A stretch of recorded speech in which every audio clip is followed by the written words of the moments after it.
Koia koe whakawhene o whai atu. Ke hoi koristu tōku, o ku ata ngai te pire ia, ke mou mea mai ki ai.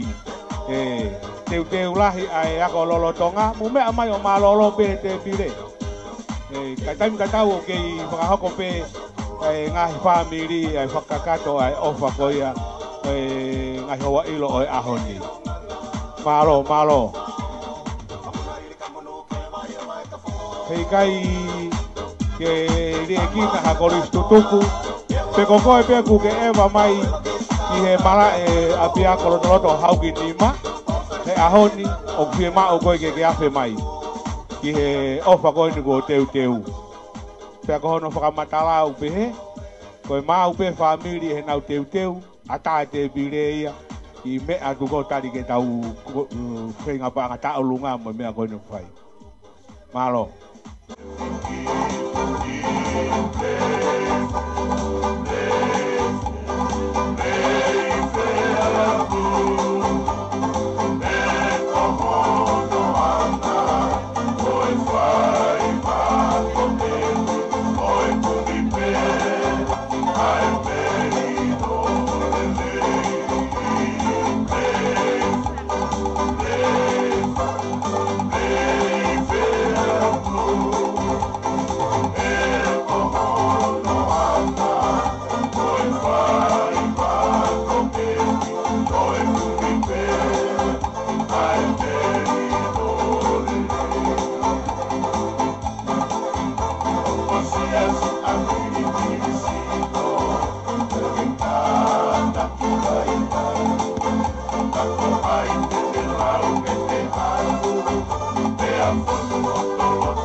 Malo abito pe kore ke ufa me ngai fatapu kai o atu boi tatali fe pe motolu ai tongo ki konga hanoa o katoanga e tau ono fulu o ki apia kolotoloto hauki nima houma tonga tapu ia ai o ku konga hanoa ni ko hoa ilo mo fa meite pe ko e fa falaglangi ai tama ko Lord Vaya o Homa, ko ia une mea mai kano mea nga, o si mea pea e kao pape, ko e whafufonga ko ia ki wharearea, tonga tapono,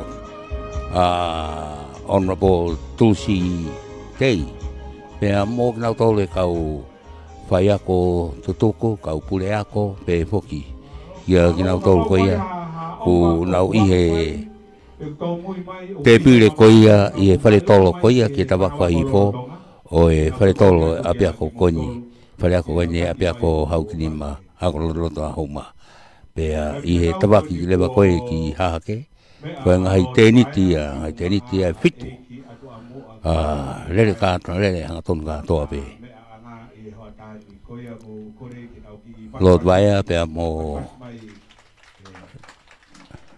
leiti atua mo vaya ko ia na mea i hona mea ngai taimini kai kawata ko ia ai program ka ku ata pe famalo ki Lord Vaya o Homa pe ki hoi ki o e wharearea o tonga pe foki ki he au taha au tutuku ai ako lorota Homa o tolu ka koe taha pe tapu atu ki he hau o e whonua po ono ka uma ai tahine kuini whare o hao mohe ofo. Tapoki ki he Princess Kalauni ka uma Princess Kalauni. Whatoro watu ke futoa ko hanga i toke lau. Tukumua ke whai ai whakahemehema ko eni i he kere ko hauki ni maa. Honga ia i kuna tau ono noa. malo ai ki ako toloto. Lahi pe ngai ako tāla ia. Kako hai ki mau tolu. Ke mau pue, pide mau kau, he maalari. Kako he whakawhetai pe meroto honga ia. Tapu atu kau loka. Tapu atu eki atu amua, kau maa o whare. Tapu ki he matua tau i whonua. E whatapu atu ki he whawhikau malanga o e aho. Whawhikau pure malolo i wahi whonua, whawhikau te vita marila o whahulu. Kau maa haa whawhikau. Tapu atu ki he whawhikau pure. Maa e kau pure ako maa lolo pa pehe ke pure ako lolo tonga. Pehe u whatapu atu ki ofisa ako. Me potungawe ako e siasi. Pehe whungani he taloni. Kone mua ke u whamalu i he whakatapu kakato. Kua whea i he konga ulaki. O e maalari. O e whakawheta i tau ono noa. O iki ako. I he hoa malanga. Ane huna. Ka ata mua ke motuani ke whea. Ai hoa mahu inga ko eni. Kua mea kauloka i hono mea anga. Kau maa eki atu amua. Pea kohia kua taimi ke whakakato e tau porokalama hono tolu. Konga hono tolu o e aho ko eni. Whakawhetai tau ono noa. Kohia ko whakawhei. Ai tarai whaiwhikau o e halatoa mui. Whaiwhikau peni kafoika.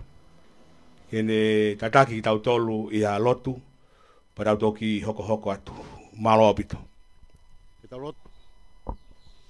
O tua maafi. Koko e mau tamai whakahewani a Fiona. Koko e aho mau mama anga. Koe mama anga ia. Na inasi ai a eki a koko eni. Ke mama ia e tau tangata ka mai tau wewhine. O e wahenga hauma. Pea ku meite ho mau lotomu, mau lau maari e. Ke mau whakamoni atu. Koe mama ko ia. Aku inasi ai e whanuapa mo e sesi. I he mama e a Fiona. Mea heni a waia. Ka maa no whale. Ka koe whakalangilangi au e aho. Ka e maa tangatai whawhikau maa lolo. O wahenga tonga tapu. Moe malanga whakaeki o e ahoni. Ka maa si kau whawhikau. Ka maa e hau eiki koistu tuku kotoa be. Ka maa e ako lolo tonga mo ki mau tolu. Ke mau whakamoni atu. Ko o whamo tauhi. Tunga ngaia. E mau inasi. I he koloa pa mo e tāpu aki. O e ahoni. O i kuna e heki ako ngani. Ai tau ono nga fulu. Ko hi bego e tauhi a e a Fiona. Hale mai lau maari. Fula ni mai ko whai he koris loro tonga ka mai koris tutuku. Ka pau ilo ai a vai. Ka maa no whale. Ka mai tangatai whawhikau malanga. Mo ki mau tau hana kotoa pe. Tuku mua ke hoko ia ka fufunga hivi. Unga tāpu aki. I e whanonga aku mau whai. Ko e mau lotu ia si su Christ ko alo. Ka koe au mau whamu ui. E beni. Ko e lotu ene e whawatu ia e whawhikau. Ia pensimani. Malo, whamalo ki e tatai ki whaiwhikau. Kapoika. Pensimani kafoika. I he lotu le rei. O e hoa ilo o e hoa tae whiawhini. Ko ia kai kuto e whakalolo ko kore ki he whakawhisi. Ko e taha o e kau koristu tuku. Ko sio saia e te aki. Ko ia tene whakakatua e rea whakawhisi o e hoa tani. Kai hoko atu lewa ai ilo aho eiki pepe he ki he oi koristu tuku. O ku whainga maari ai ngahi te pire kotoa pe pea ko tau tala. Tau ata ina kakato. Ai te pire ka kore ki he toko taha rea. Pakuheni. e lava mai whai e rea whakawhisi. Malo pito, sio saia e te aki. Ko ia tatau se fia veo mo tō kou tau kau taha Facebook ai .com FM podcasting.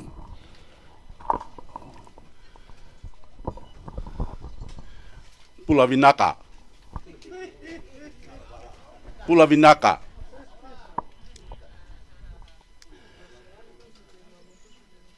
Ko whatapu ni ke hea awhia o tua mafi. Whatapu atu tamalo te vaea. Papehe ki atu a moa.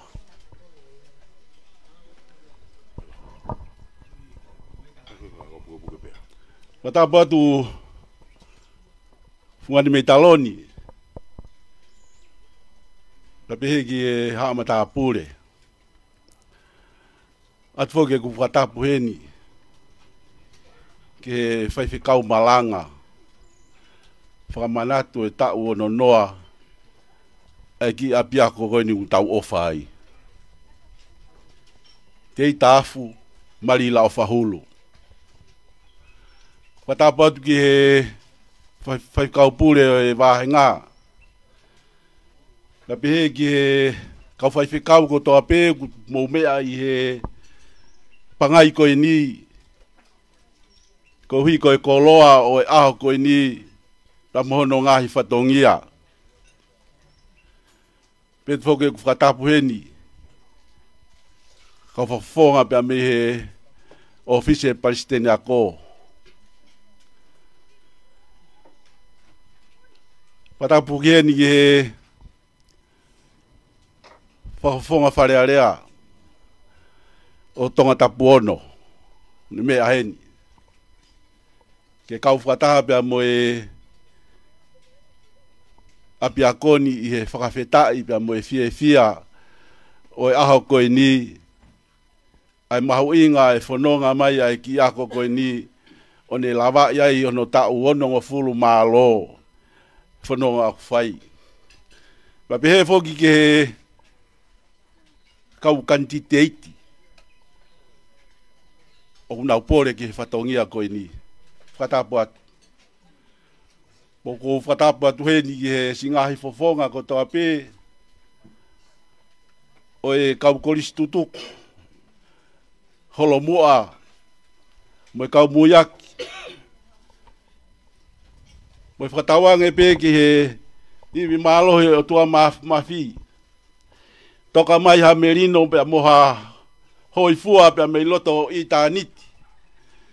Ke whanonga pirikimi o tau whai i he māma koe ni. Whatapu heni ke pure ako. Mo ne kau ngā ue. Papihe ke si whana wako o lolo tonga. Fungani mei taloni. Toki lawe i pehe motuani o kou kau he kautaha e mātua. I he aho koe ni. Pea ku o mia e whatongia koe ni ke uwhai e rea tari. Pea mo e loto hou ngā ia ki he hou eiki e ne lau maari e rei ke ne mea mai ke kau whataha pea mohono kakai au no pā toloaki ai ki kalo fiama koeni. Ko hoko fofonga i mama. Pea ku lau kaua e tangata houma. Kotoa pē. I he whatongia koeni. Hono tutu e mama. Ki hako tupu e whonua. Pea ku e whakamalo lahi atu. Ko hui koe whainga maari e. Mahao kakai he aho koe ni. Pepo ke ku whakamalo atu ki he ngahi kau ngā mea. Kau korisi tutuku. Ngahi kau ngā mea. O e ki api ako koe ni. I he whainga maari e ko mou tuku mai i he aho koe ni. ke tau kau whakataha i e whakalangi pia mo i whakahiki ai ngā aue ko whai e he pule a ko pia pehe ki he siene kau ngā aue mo si i whanau a ko whamore more at ka pau te mo halo fia mo whakamore more iange ki mau tolu mea koe na ku hapai mai mo whai te riha pa mo pure koe whi whakaosi aki pē ai ki whakahoha a koe ni rea whakawhisi koe ni nai omi he whai whikau pulawi naka pako no whakatonga teu hao ki ise niti ke whoaki he aho koe ni ma e tau ki api ako koia whatawang pe ke hivi malohe o tua mafi whakapulu ki mou tolu ke mou mawhana i he whaki te mou whai e aho koe ni lewai rea malo malo kore ki he akalolo tonga kene mou pasipasi whetu pe mou ai mou pasipasi mai ki he te whapisko na whai i he whapaponga o e PTA koia te tau hoko at lewa tau polo kalama koe tau polo kalama ulaki ulak ange whainga marie ma e whare o Lord Waya o kau loka ka maa siat lady siat ki moana Waya whakakato e whakahoko e na ofa mo e na pou ki he tau ki i ako he katoanga tau ono noa o e tau ni Pakahiri ko ya kamata rewa e tau koniseti ka lapu hula mea kotoa pe he ahoni mai tau ki i ako loto ko ia ange whainga maari e whikaulaki ka teu mai o ngomata apure lahi ki he hiri eni pena hoko mai malo koe whako ia o e polokalama hoko atu e haua i loin me wha meite koe MC ko sanga hufanga koe ia ne whako koeni ai polokalama koe hoko atu koe e taimini ai a koe uaki wha meite koe ko Lord Waya ia mono whare ai whawhi whalangangi pe ia la pe hoko ai ngai wha meite koe ahoni ki e taurunga ai ongo matapule lahi he whine mo tangata ai a ko Lucy Liu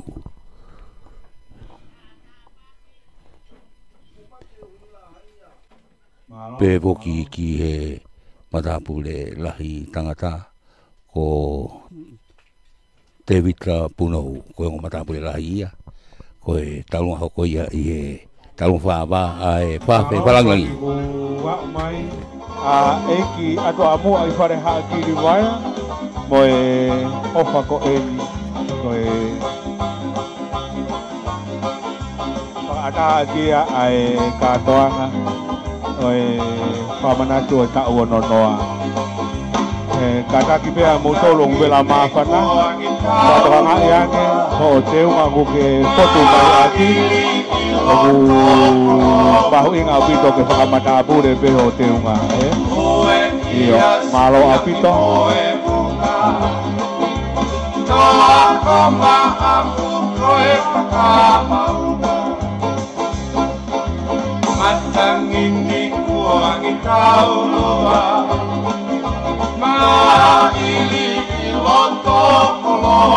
malo ange pe koia mo me ai hoi ko sutuku ka mai kalau tonga pe ni ka pure ako ka mai ka fai ako me kai wa no ni ma umai ke wa se ma wa ni ba ka fa fa kai lai pe ke o tua ene alo ofa fa fo mai o lau mali le ai a Lord Waya ka umale titi atu pe ki o mafare ke pou pe ke whakatolonga mai e ki ako o wanu ai hako tupu o e whonua hange koe umomea i e ahoni kai ngata pe i hou mani kai hou ma utulau ka uma hou ma whahewa halawi mahi na hea upea ki nuku ne hau pe mono ka inga kau mata hau watu halalo hakame pehegi makapai o watu ki matangi ake ta pehegi utulau ngai fe tu ko to pe na lawa o mai ai fa na ka ko ia fa ia fa malola ko o fa ko ni ko a mai ki te pire me he fare o kau kau loka ka male ti si atu ko pa ngai tahamano pas mai ai pa ngai tahamano pa mai lahi ki he e ki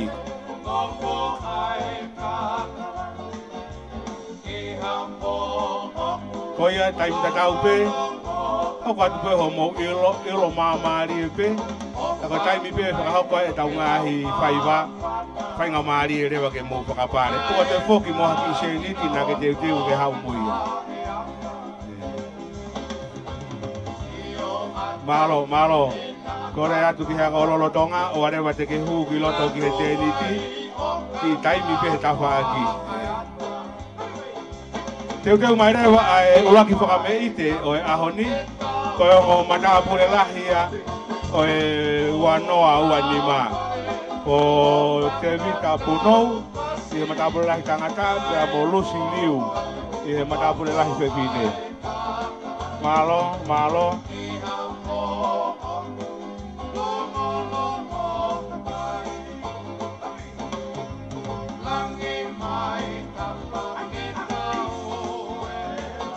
Hiri ai lea ai ka ulunga whakapei ka e ngō mata pure lahi ka hoko rewa ki he rea lolu hama mahe ko e tau wako ia tahiwa fitu wha pahiri pe rea ko ia lolu hama e huma rewa ai tau ulunga ai tamai kwewhine form 1 form 2 malo Kataki mai whanawako lotonga turi ai ongo wainga koni loto malai kena ki lawa tu kitua.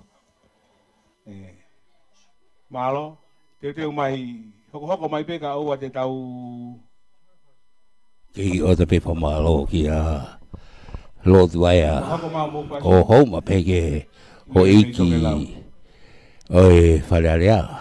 Pepe ke kautaha tutuku koia.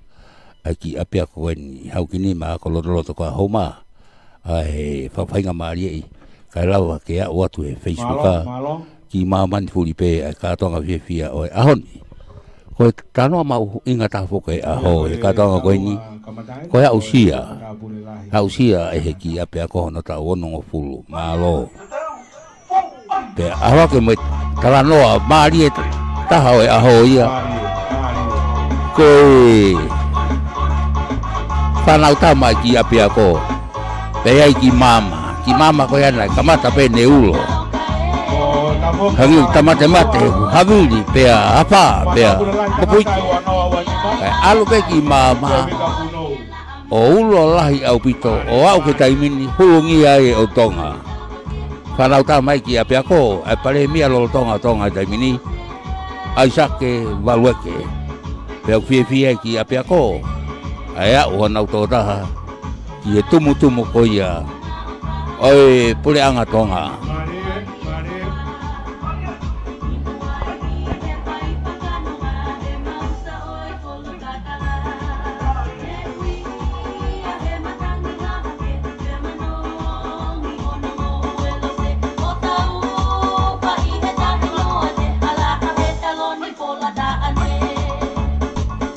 Oia Eki atomoa kune mea mai o kua pare taulunga ko ia o mata pule lahi ai apia ko moe kau pou kau tula pare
taolunga matapule lahi tangata o wanoa o nima te vitapuno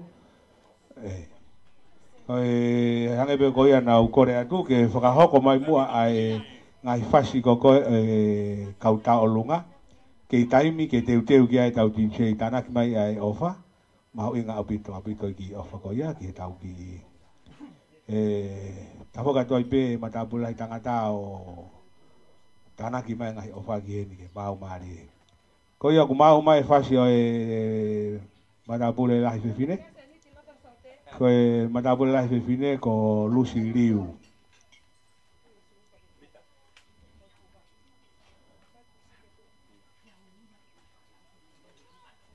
yo tamne tau pe ko rea tu ke akololo tonga teu rewa ki taunga hi whakame i te motolu kona i he mako pa motolu i taolunga form 1 form 2 tama ke fine teu rewa ke o te tau toi ki tatari ko te hiri pe taolunga ko ni e hoka lewa ki rea mafana a loluha mamahe ko ia ko tutuku ia kana ne whaifatongia ko e pure ako i ako PBS a pure ana Mari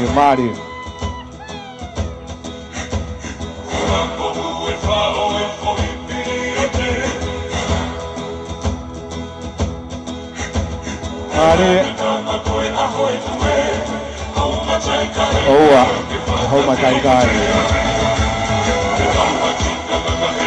Mari. Mari.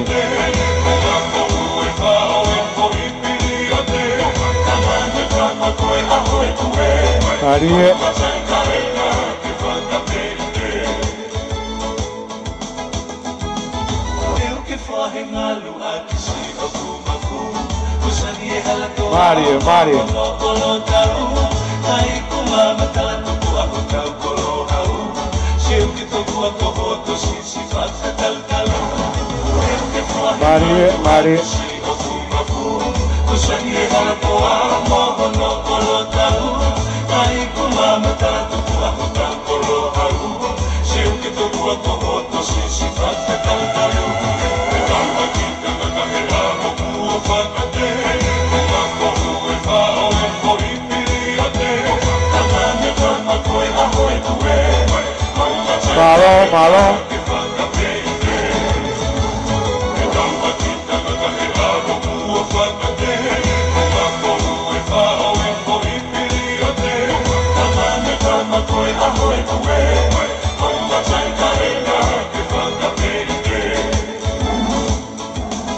Pega buno.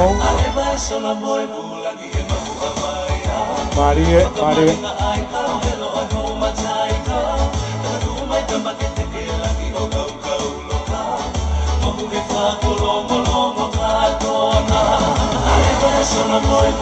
Koe tahai ni tau kantite iki e te ufuri whareare a karuni kione waka mengalo ka uma a guriami kosek me udulau oge na roto vela mawhana ke tau i e pue o e te ufuri whareare a malo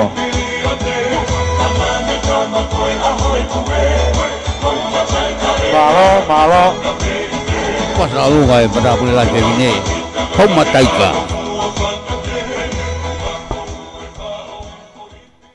malo ko lawaya taulunga mata pule lahi vine pa ko via ko ata e tau katoa ngai ahoni taim tau ko ma uheni ai ofa ko no anga ia ka wa ko tutuku o tau ki ako ko kapea tuinia pe mo sefe tuinia ko pa ngani mangeau ko sefe sia ko tonga tolo ka ko kapea ia o kune imuri panga ni mangeau ata pe mo tolu me amai ngalope talafi mai ha mo ofa ke tau ki ako ko ku me avaya i mala e ko hau ki nima e ka toanga ta ono no ko ia ko fanga mari hoko ki ai o ange ia pa ma ai pa fofonga o to wako o e tahi wa fitfa ko fa ki ile mafana ko loluhama palu aia ku ilo atani me ko loluhama mahe malo apito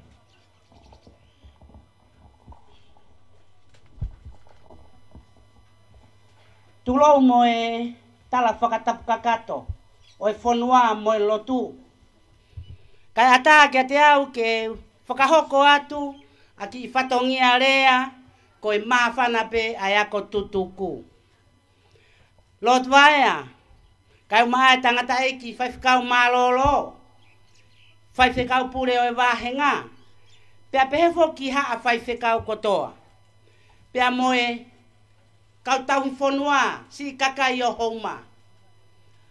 Koe uhinga pe ai ki tu a whine motuani, koe mawhana pe. Neongo pe na aku toki retire mai au me pure anga. Kana aku ngau e au ki he siasi foi tau e hongo fulu. Pea me iai ki he pure anga tau e uafitu o toki malolo mai koeni. Ka iono whakatoa te watu haki ongo ongo.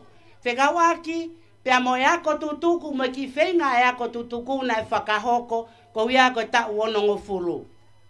Aini o tau whakamana tua. Mo whakamore more beta hine atua mua.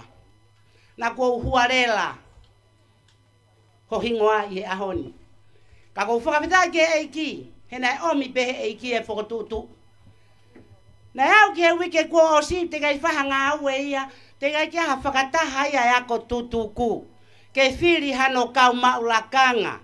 Ke ia iha sea pia ia iha hangi mo sekeritari tau panga ikai.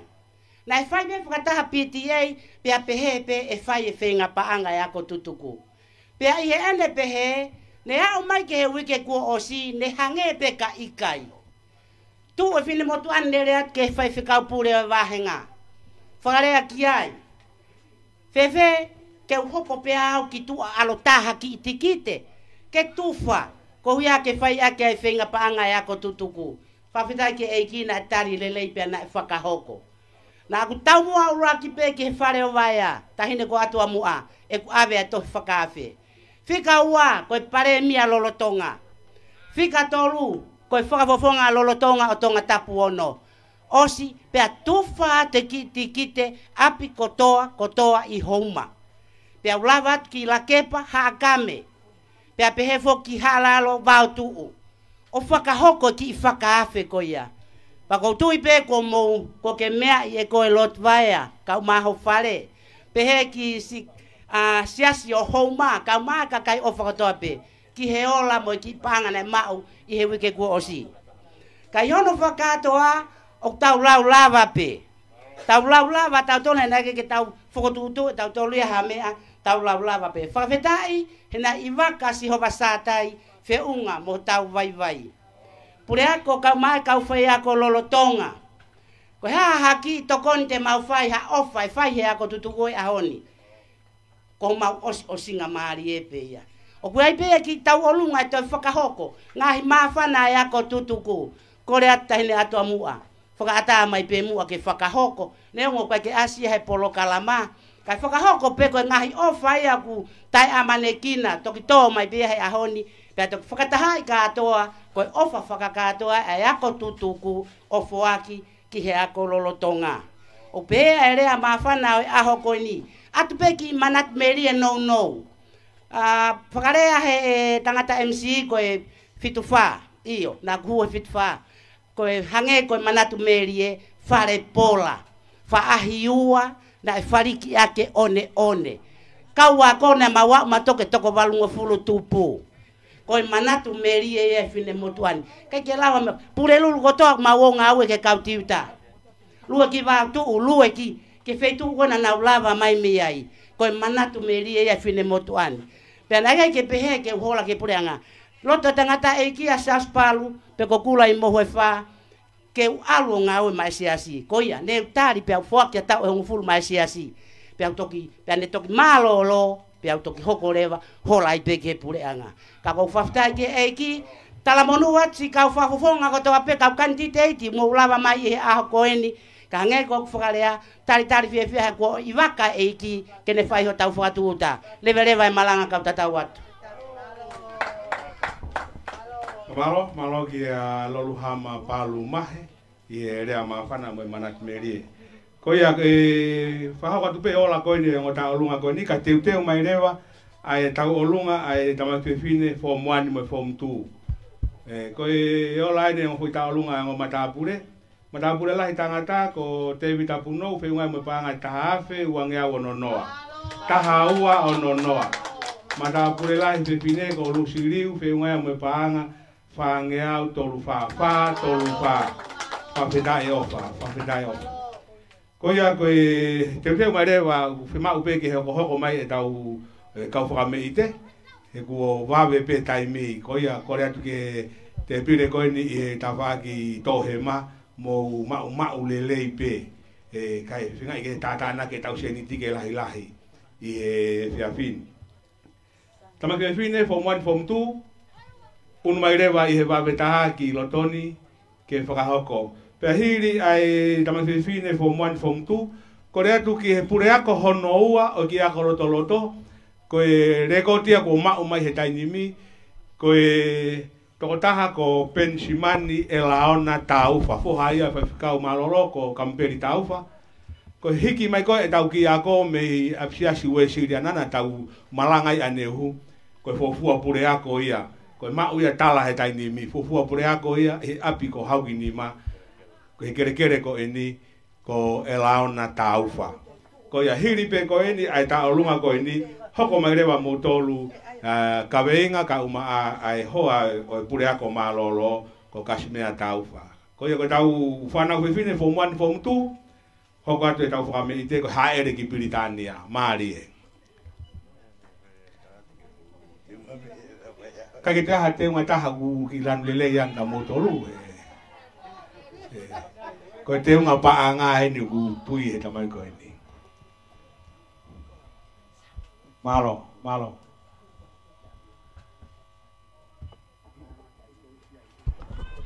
Io ko e pau fine form 1 toko fitu haere Piritania te unga kula o whanongo he tue mo e wakala vetala e ai manu launa e hoku toli he kakala to ahono mausa pe a te ki he sola o taka no no fope i he ha ta mata o whanongo he tue mo e wakala vetala e ai manu launa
Mari, apare.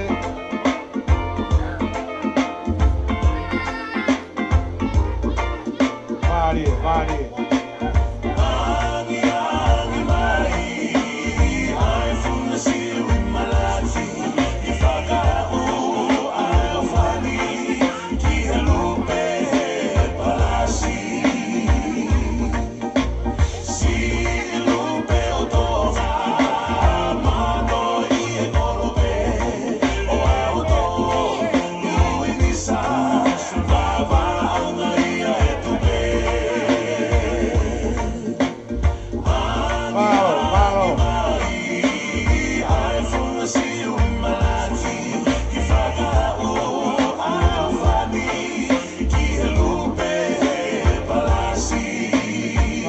Maria.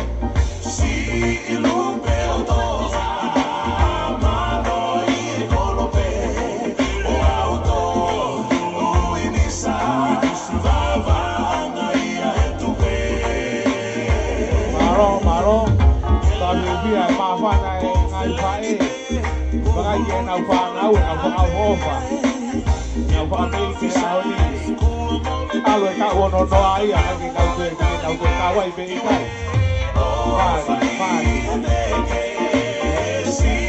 Oia, honorea pega.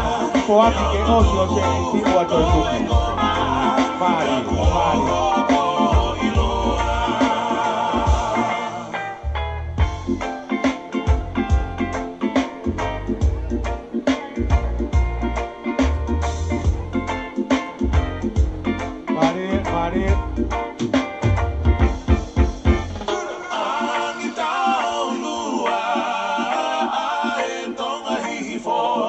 Malo.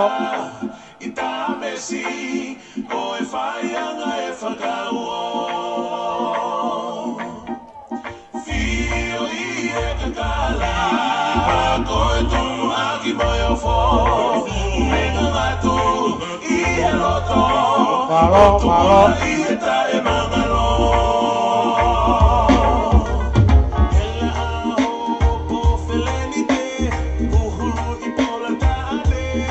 Mari.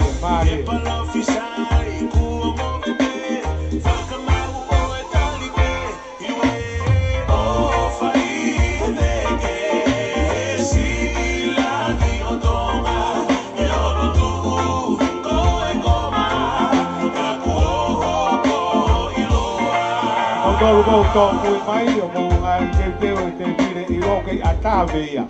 Tau taki mai be to ko te ngoro tonga ka mo tolu. Pano bono fuatu. Malo. Puno tu ai ka tana ki mai ai ofa ai kakai. Se ngotama na e me. Tana ki mai ke mau. Teu mai ai mako e tamai tangata form 1, form 2, form 3.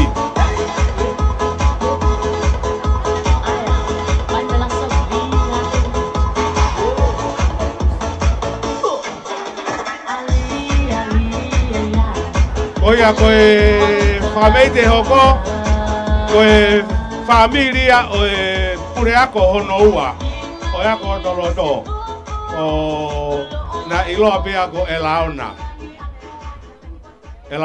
taufa. Oia kore atu ki e famili koia o itou, whanau me whakamokopuna ke mou taimeno mou tolu ke mou teu mai. Taimena tau kua umai ai tokoni mo pou me he pureako e akotoloto a pea, koe paanga ni mange au, pas mai ki ai. Maalo apito, hange koe au mou mea ia ki mou tolo, mea mai me he ope, koe akotoloto pe ua e siasu e sirian tau taina tonga, I tonga ni mo maamani katoa o kutoe. Ko akotoloto pe I pea a lawaka, pe akotoloto pe I houma a Lord Vaya pe ko kau loka. Ko ia, o ku whakawhia au pito, ai pou ai ho eiki ki he langa ako ai o ku whai I he whonuani ko tokanga kina pe hako tupu. Pe aku ilonga pe ai ngahi koloia guai a korotoloto ai siasi mga hako toloto ke he o ku mauluta pe o guai ke ki I whakahelarea ai hako tupu ai whonua. Ko ia o ke I whainga maari pe ke to e whai hakore ki ofisi ako ke te fotu hako toloto ai mo tolu kona na o si malo iyo okay time te tau pe o ata pe tau te pire ke a umai ngahi o fa ki ai tokoni ai fa fikau pure wahenga homa fa fikau tau fa hema mau ko paanga tahafe pas mai ki ai pas mai ai ki o lahi ngari ko e fia fu paanga ko ni au ngai ke ha ko lotonga he ko ni mo ka hau Koia, whakailonga mai a Kashmir taufa, pakapau I kai, pe tuanga whenga maare mai mako. Hu mai mako ka teu mai. Iyo, ki taimi mako ko hoa aini, o ki taimi atu pe mako, whanongo mai, mau inga te ringa ke whanongo mai. Ko hoa aini whaifikau, o pureako whikaua, o ki ako toko Kashmir taufa aini kui loto. Ko whai ai manat meri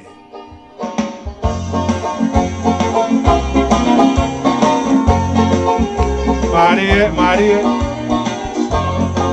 Mau tolu koe kai pao whakahela ea kai smea he toenga te kai I ono pane mito. Ia e tino si tia whalala I no kualoha. Mahelia mataki ka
Malo kon ko autaki mai ai ofa pioneer ki ako ni ko Aisake halanga humoho ko paanga e wangiao ni manoa toko ni a fefekau ta fa mama mau panga tahafe ke fa ma bopo ai taulunga ko ni pureako fikaua kai ke fofonga uitou kasmea taufa oko ma uheni pe amo ofa me a tui wakano fisi i he ne whanau na nau i he ako tauki ako loto pe ko paanga ni mangeau o whangai mai ko tupou whare kakala ko te vita manako fua ma tau tai waia pe mo ana halatoa pas mai ki ai panga ni mangeau kau koristu tu ko toa eni neongo na kau mo tui wakano na ilo ko stareki i waia na kau mo he koristu tuku ka teke a o pisope i siasi.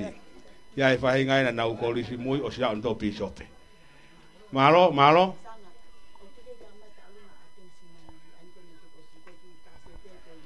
Io, koia ku korea tu ki he tau mako, koe ki kasete pe nia a kasmea na e whaiko ni, kau teke a umai nau tahine tau lunga. Koia korea tu ki he mako, ke mo hu mareo mo tolu he tainimi, Pea i he tua e mako e hoko mai ai a siasi o makapae o kai umaa ai kau koristu tuko toa i makapae o katoa. Koe mako whikaulaki eni ai form 1 me form 2 form 3 tamai tangata.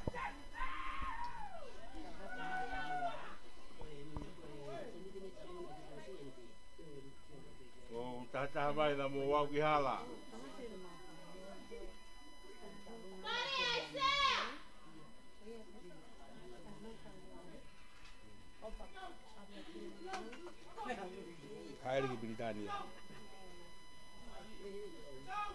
Marie.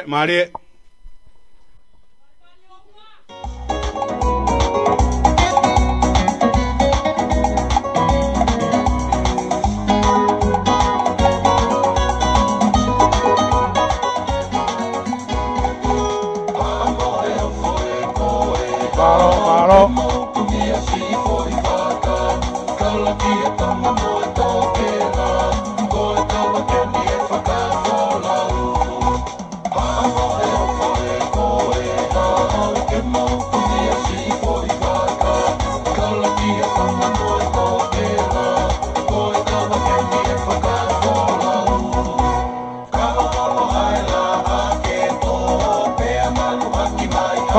Marie.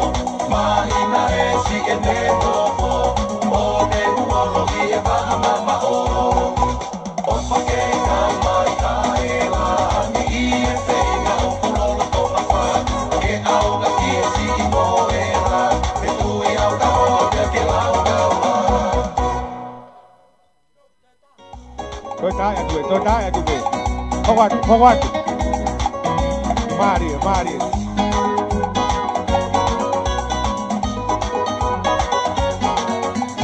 tau ko ki mo to ya o mai o o fa ki na o te ni ko ki le ilo ata be na ya ko ka ko mai alu be ko le a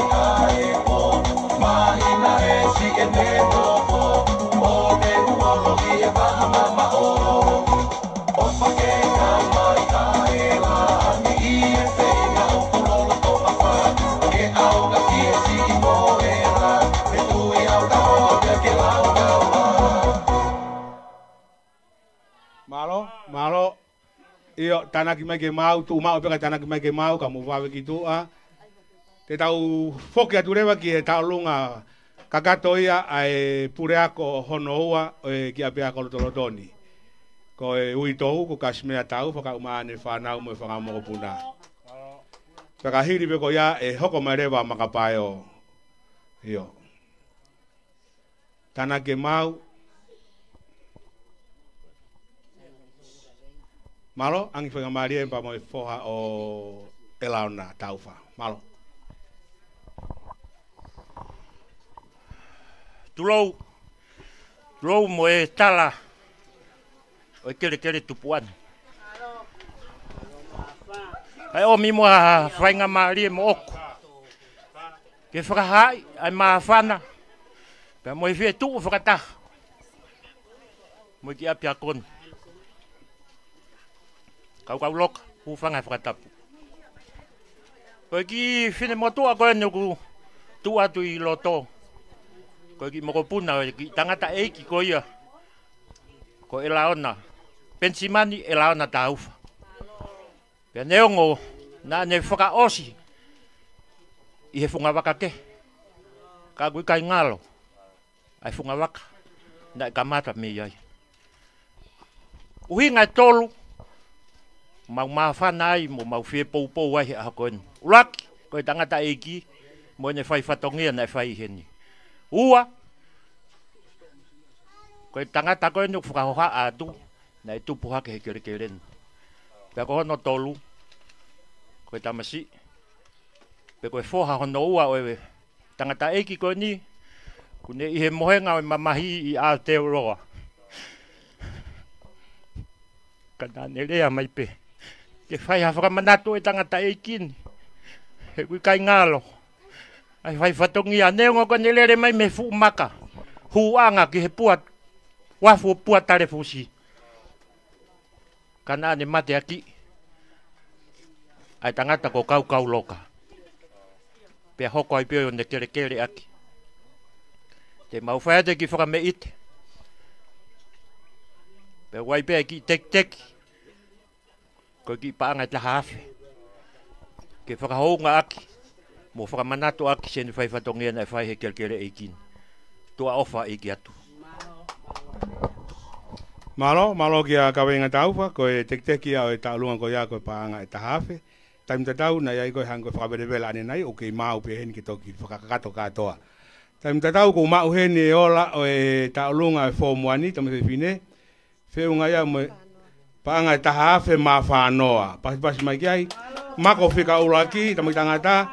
Whiunga mo paanga te au awalu. Pasi mai ki ai. Malo au pito. Konu kei holo mai pe o whawhetai lahi ke kina. Lo tu I pe tau kina. Teu mai a makapaeo. Hiri ai taulunga ko he ni.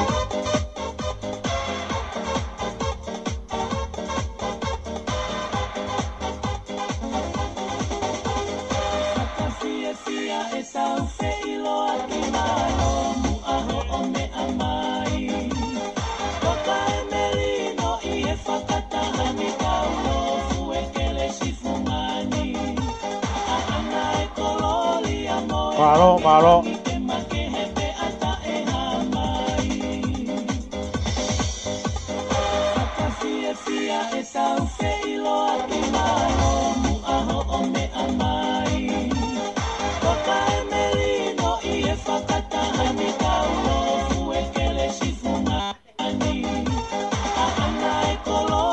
Marie, Marie.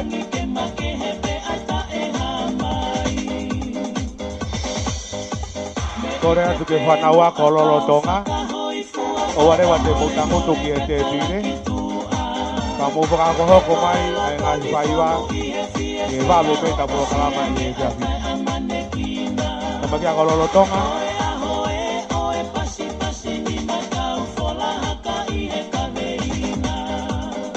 Malo, malo.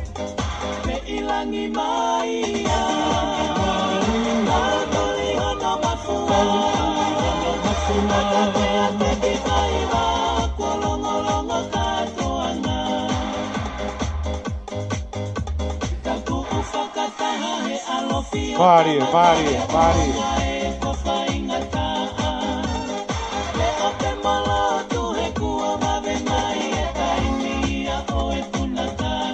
Mari.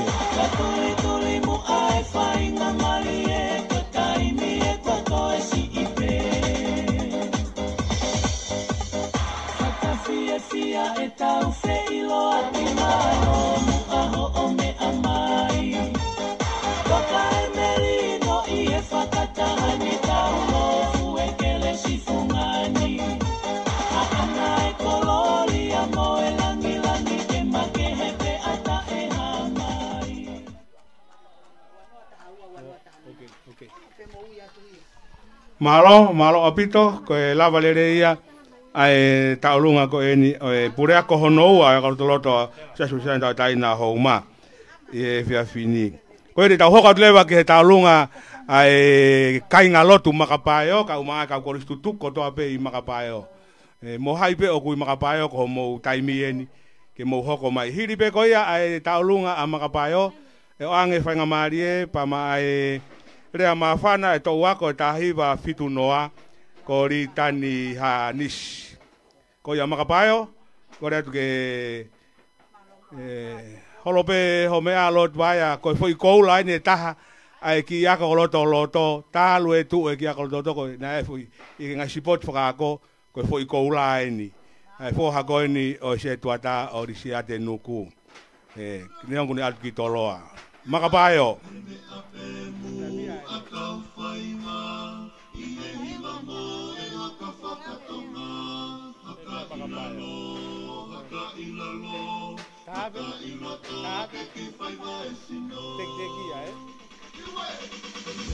Mari, ko tek e talunga makapayo ko panga tahafe.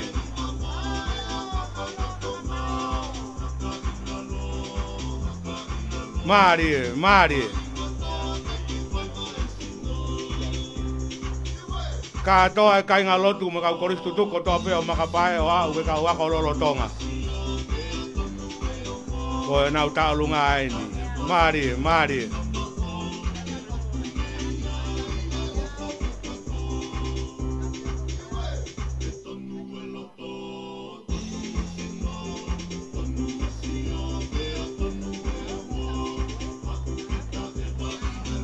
Mari, mari.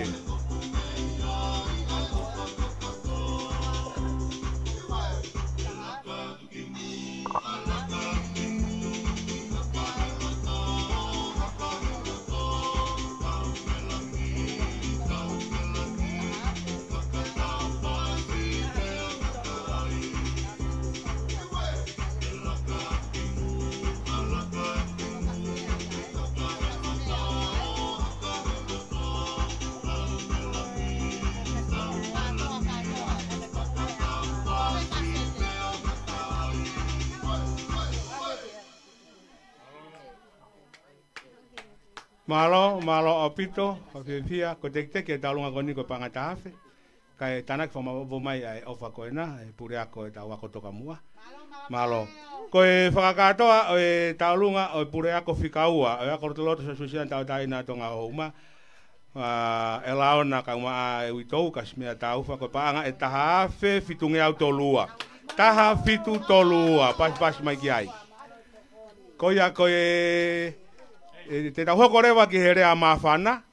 Aia ko ritani hanisi a ko tō wako ia o tahi wa fitu noa. Whainga maari e koe ni ku whaita ritani ke lava mai o whakakato ai rea. Hiri poko ia teu mai rewa, ai ta olunga risiate sa teki, kamaha no whamiri.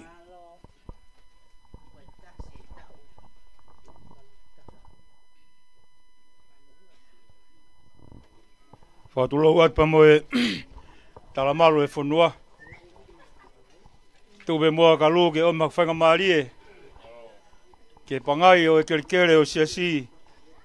Whatulo atu o kauloka. Te ria na kou paki halou te rie. Funga moho e wha. Ka kui koe talango fua pe ke whaifkau maalolo.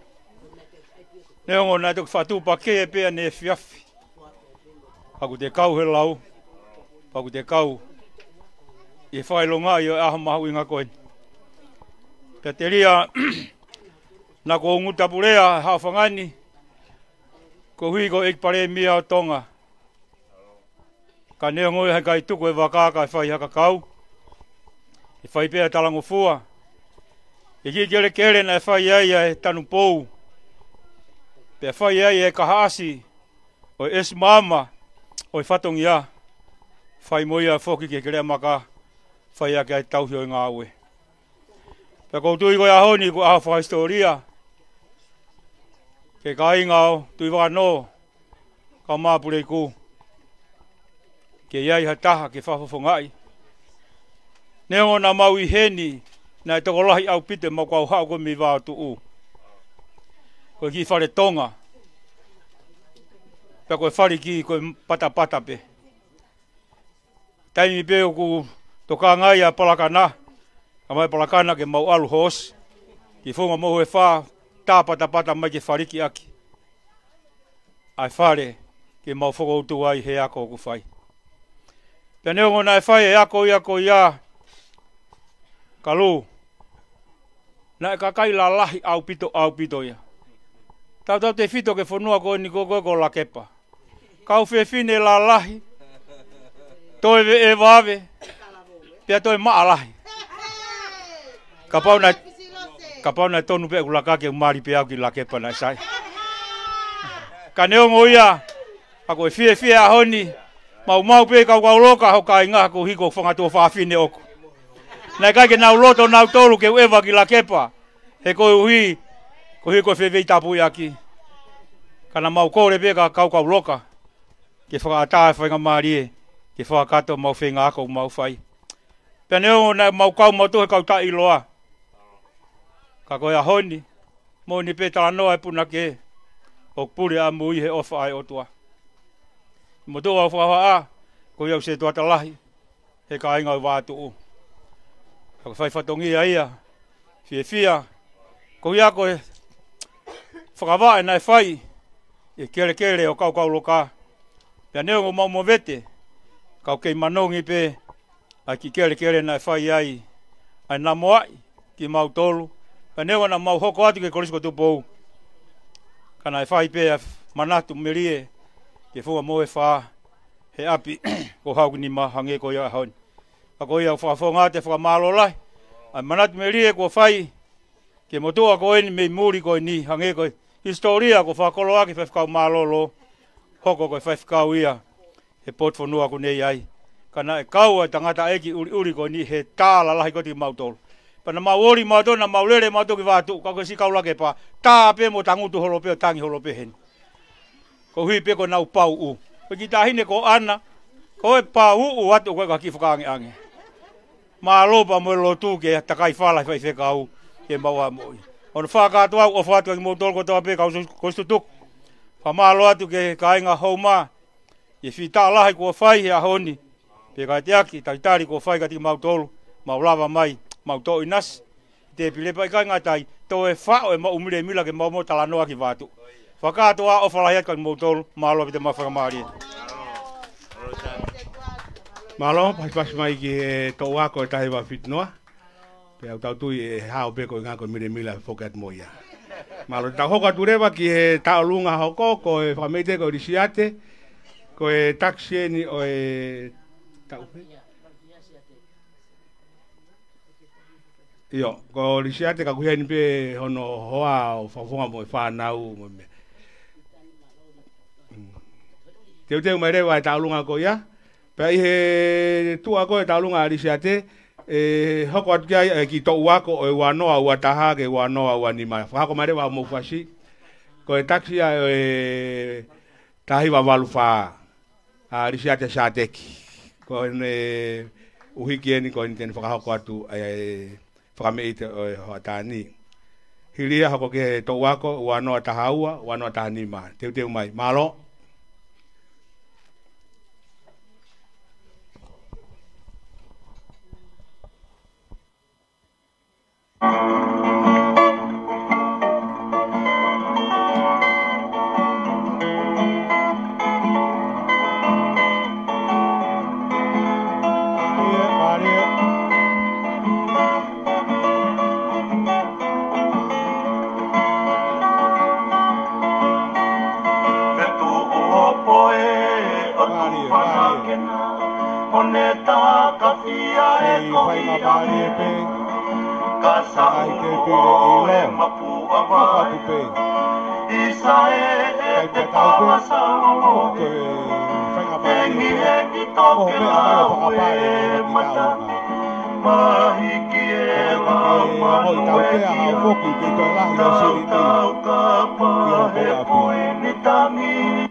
Teu mai to wako wanoa tahawa ke wanoa tahanima.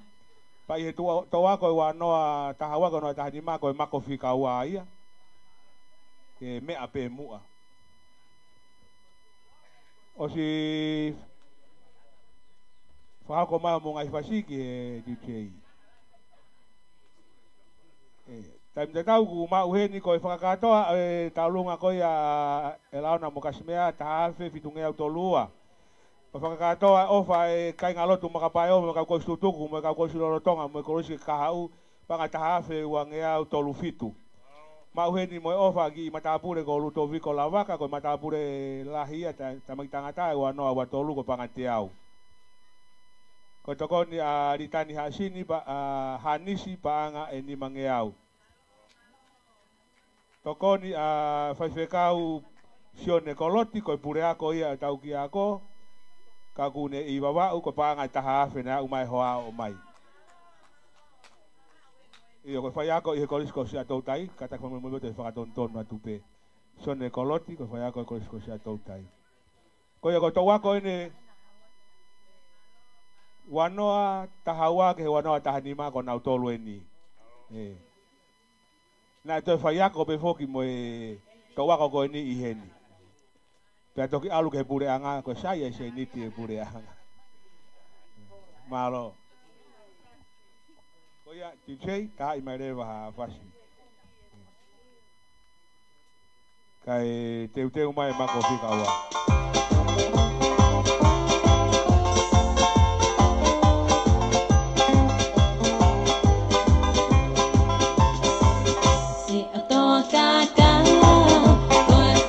Wako oi wano atahawa ke wano atahima. Oyo mo kauna kayu na mau mo dia tu. Ai to wako koya. Na ako ke ya la mai be mo na. Tu ma pa pa ya ko. O na hiki atu ke ako ke ako e pure anga. O hoko ata e pa to ke. Mai ako to ko ko tua. Malo.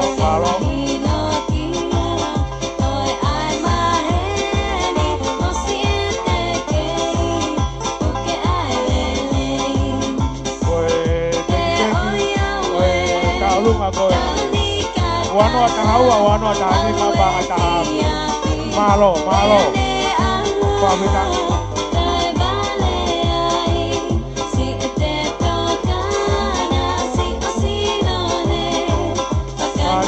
Mari.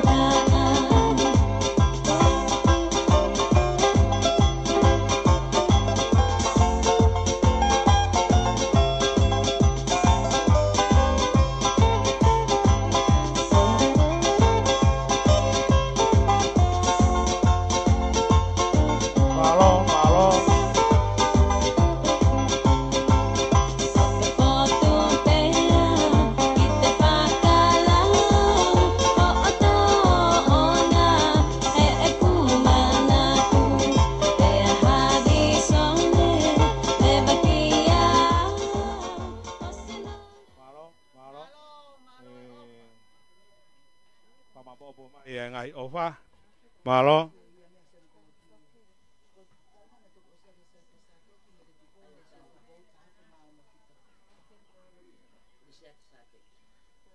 koe talunga koa lisiate saateki pa mo mere tupou mo nasi o tupou koe kau tax koto aini o tau ki ako ia ngai tau ke heke whenua me panga tahafe ma ono fitu taha noa ono fitu malo apito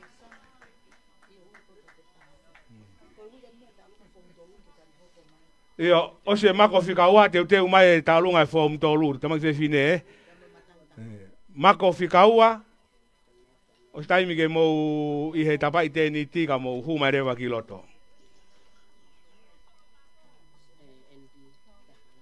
pe hiri mako fikaua ko talunga ia ai tama se fine fo mtolu holope ho mea lo tuaya ka ma matua telefono apa pe ke kau tarik fai kau ko tau frafio fia tu eni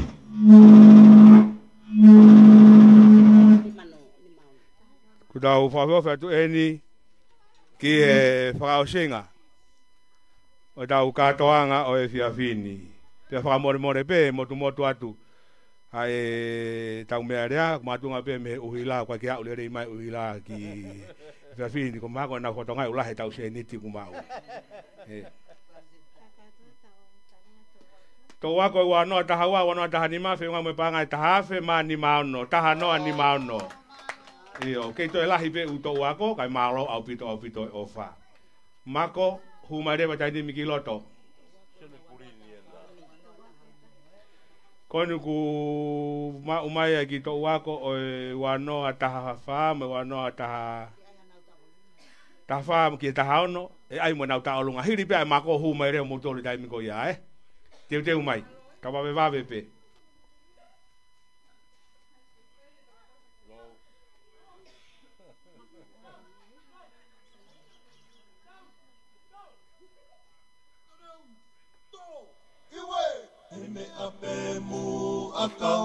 Mari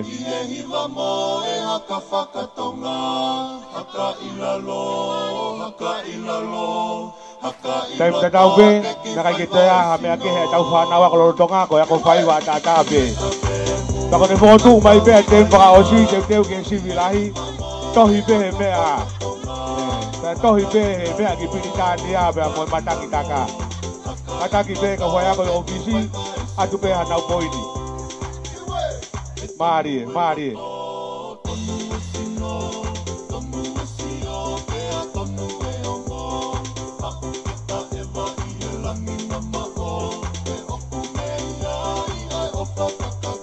Malo whanau. Tau ako wanoa tahawha, wanoa tahaono, teu mai.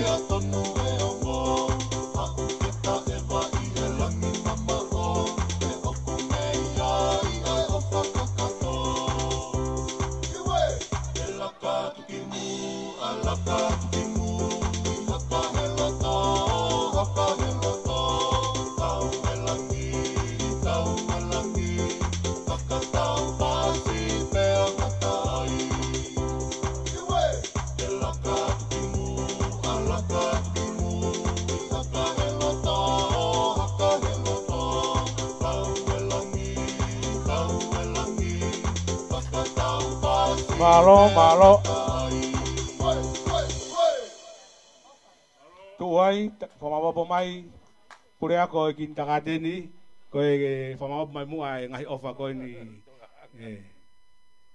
Io, katak pe matapure lai tangata whamawapa mai ofa ke mau, koe ofa e kakai e ngahi sias keke. Teu mai ai tau ako wanoa tahawha, wanoa tahaono, ko mu taimieni, whakako maa mu whasi.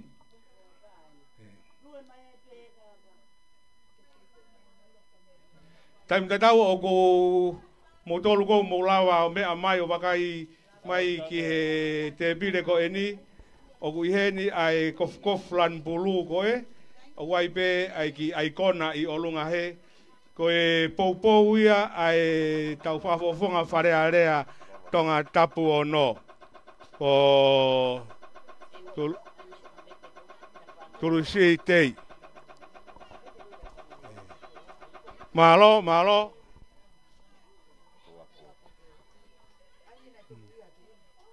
Iyo, toa ko ini wanoa tahawha, hang mate me ai au mohu mai. Wanoa tahawha, wanoa tahaono. Mau be di seita.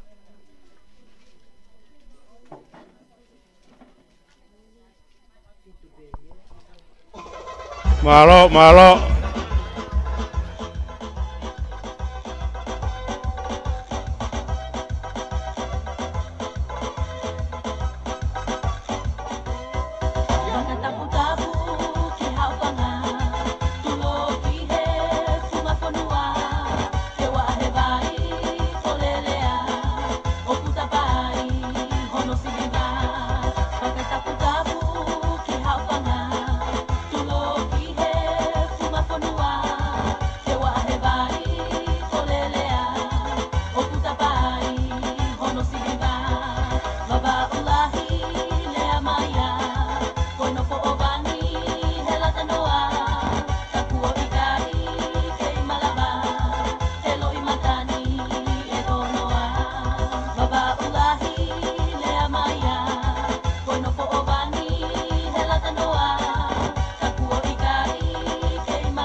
Ei whainga maari e ki tō ako ni ke nau tō whoki o ako.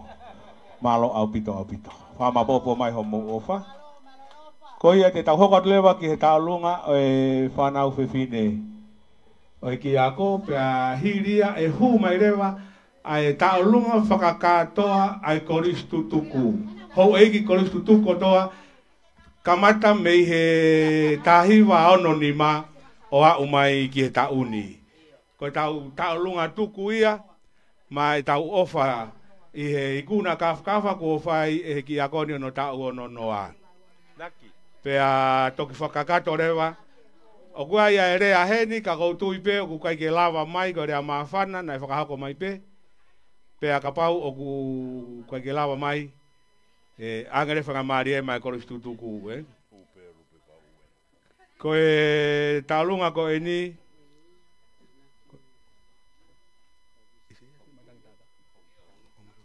talunga e form tolu.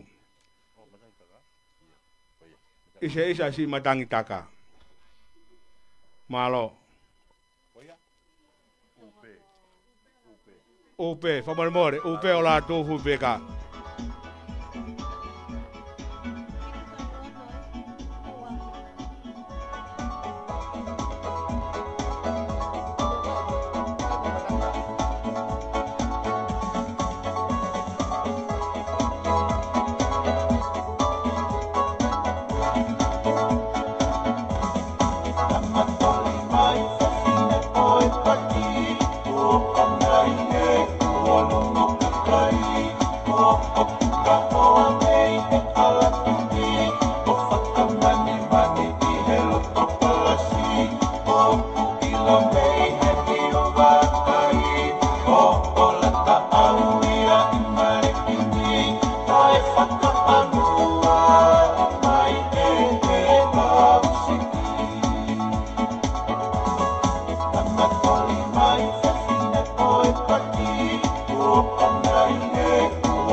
Oh,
Malo, tu mawai ka e whamapopo mai ai ngahi ofa.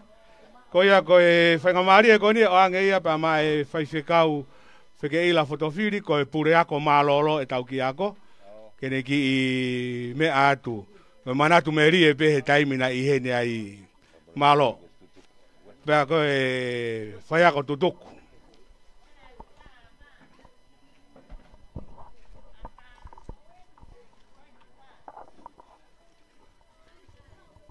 Tapu ki a fio e tua mafi. Tapu ki a kaukauloka. A tua mua moho eiki. Kole mua ke u whakamanu te tala whakatapu. Ko a whaki he whakataangani he muaki whakahaarea. Ka e puke ki whainga maari e kore whakamore atu. E te fotu e houani. Ange koe whakatau kei e masi I kai koe ku whakafoa au e nia he kungau he ni. Ka tuku peke whai e mawhana ka more atu.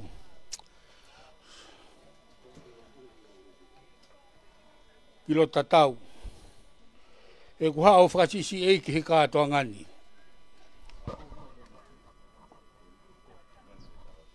Fungani e taloni. Tu peke whae ki mawhana koni. Koe ki whakahae o whae ia koe. Koe talat pe ofa. Tala monu.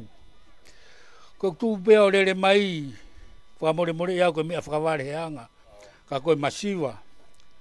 Nā ku ngau hen mon pe ia. Ka tala hei nea ha ngau e na e tau. Urere me pea koe mai ki ofa. Hoki uhiki na e ako hen. Ko kulele holo he ngā wene, whahu pe whangi uhiki, he apiako koe na ku aluki ai. A ko atu toko tahi nuku. Ni anga pe he mawhuna. Pea koe ki uhiki koe na ako koe heni. Tangi te ke hu heni. He lau he alo malanga e ki akoni, ka taga kamaua moto ke whitu kehe. Tangi mamahi e ki uhiki koe ni. Mamahi ka koha mamahi. Ka koe ki uhiki pe koe ni, ne tau pe taha hen pe mauhiki. Ne au lerei e ne ako ana he toenga e whanau. Pea koe ki uhi koe ni, ne sipoti, ne hunga pe ne sipoti, ni kei te hata hai ki ako na e sai hufanga whatapu. Ko ia pe ne whae sipoti he ki ako ni. Pea koe ola koe ne sipoti, ne au e ke olimpiko ne whae Tokyo. Me pango pe koe COVID tahiwa, ka ne alo au olimpiki. Me he ki ako koe ni. Ai ka ne taunga ki ako koe ni, he kai sa ia he sipoti. Ko ne sa ia foke ne uluaki, he ki sipoti koe ai ni, pia whakarato lahi iai o au ke sipoti whakosi. Ko ia, fungani, he taloni, whamore atu, fotu, he ahoni, ke kaha mea ofa ia. Koe ave pe koe ki tokoni, ai uhi koe ni, kono hingoa ko loni, pe ko ronoro, hau o momo fotofili. Pene ongo kune ka wahatuhe o tumurina. Ka kukeke ki foha koe ni e nofo houma ku osi ilo eia. Pai pe ki te pui makahena e foha ki e kaukauroka paron vaya. Pea ku o tuku I honolotomo ni amanaki e fai pe oko mo I kumi ka e foki mai ki heni. Pea koia e si I pe ai ki I tokoni ka kumon perea a kaukauloka me he kolo kakala. Si ini pesi ilo whātai, ka ko si oto vee me he paki. O whalahi atu, kaukauloka ka umā kaingani, malo, e kei tanusia ai apini, nge koe maranga whakaeki ko whai, e whai whakaupure malo olo e wahe whanua tonga tapu. Moutolu, te moutari ai tamaikini. Koe nia, ai ki pununga koia. Pea ko ho tari kaukauloka. Moni ho ki mai moana e whakatuheni whakalaulau noa. Koe hou whonua eni. Ko ho ikuna e pe hou whonua. Koe tu amerie o ko hoko mai koe tu uta. Pea koe whawheta ia kātoanga koe ni. O whalai atu. Rewa e whakauhaa. Koe ki panga pe ia e tolungi au. Mafulu, malo mua. Malo, famalo la apito ki e whaifikau pure ako malolo. E manat merie mo o falahi apito. Peko si ikoa e tau whakawhetai mo e tau fia. He kua tupulangi ai ki ako ni ia i he ngai tapake he ke. Ga oe ke sipoti. Peko he te hai o mo te awe o mo whanau ke ngai ako uksaiange. Malo. Te tau hokat lewa ki he tau lunga. Oku roto vela mawhana ai tax koe poko e kapiteni o e tahahi wa ono nima ke ono hiwa ko fisi ilose la tu finau ke nau to e ai bana foi ariaki kono anga e tau ki ako pehe to ai bana ki foi ariaki he na silava nau ki i talunga e konsetina e wa afete au ka go ko fakava e ia pe tamai e fisi ilose hange ko nau ki i fia hono taka na to kanga ikina ki nau tolu e ritani hanisi ka uma a kouriti mau ka ko tarang monu ia mo tolu ko ia ko e tainimi ta hoko rewa ke ako tutuku hoi ako tutuku me halavi mai malo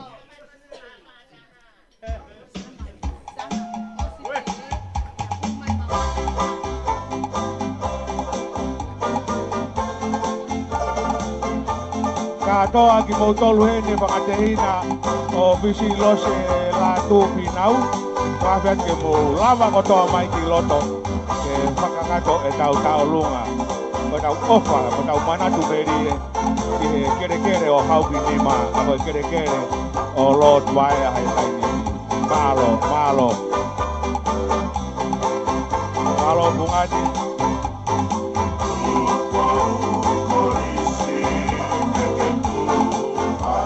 alo ai beki la ke pahi ke vi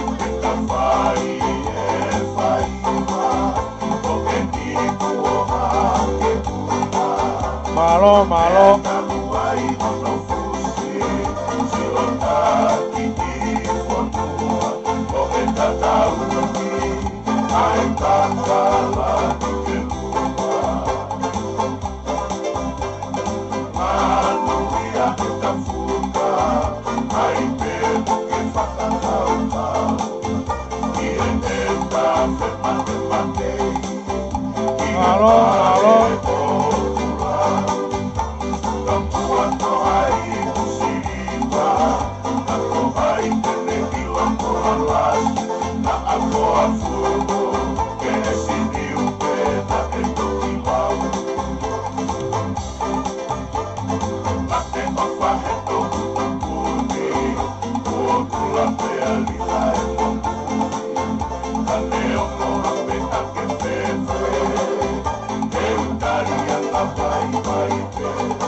Marie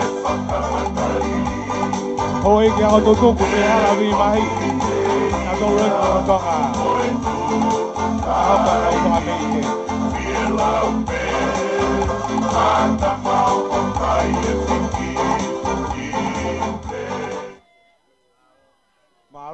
malo lahi au pito ki a fisi lose latu finau taim te tau pe te utoe whakahoko atu na e mate ai ki konga na whakakota nai i he mea ofa koini o ku tuku i mua i he pure ako ko e mea ofa ia pia me i he tau whapofonga wharearea tonga tapu whika ono tulu si tei ko e nau ako utohi laukonga e tokoni ki he tau whanau pia mo e paanga ni mangeau ko e pou mai e kai ngati ape ko ia kana lahi apito me ngahi ofa me he tonga tapu ono e nau tokoni mai ki he tau ako e ngai tapakeke he tau ko toape pena e whakahuat mo tau kore misini kosi ki tonga tapu ono ko ia o ke whakangonga te pure ako ke tau whapofonga maha ko babe tahape e au mai tau misini kosi na kore ko misini kosi e ono papa e mai peha nima o ku whakafiefia au pito ao nga ia ke tau api ako pa pe ke api ko tari ki hapai ko ia te tau hoko atu ki he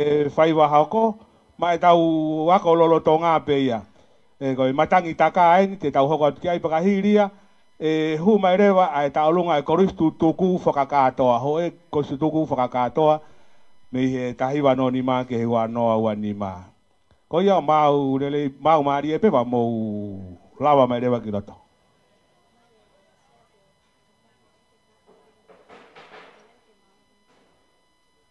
Io, DJ, kore ke ta ipa ki foi hi wano no pe, ka era ke mau mai tamai ki toto o whanau ko lorotonga. Kona mau mari e pe ku na hu mai rewa. Ka e teu mai pa mo e korisu tuku whakakatoa katoa. Mo toru pe o ku i he te niti i he tawhaki whakaha to he mai he ku wakai atu. Korisu tuku kotoa pe me he vai o au ke si ko tau tau lunga ia e tapuni e au ni ka toki whakakato he maa ulu e ka lorotonga. Mau mo hu mai rewa. Isa si matangi taka. E o atu ia e tau whanau whiwhine, ko e whatu ia a palon waia kone mama o atu. Nē tā ia i he kautamea o e mapua waia tōlahi anau tolu ko nau si mama o atu.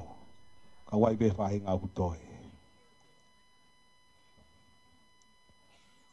Matangi taka.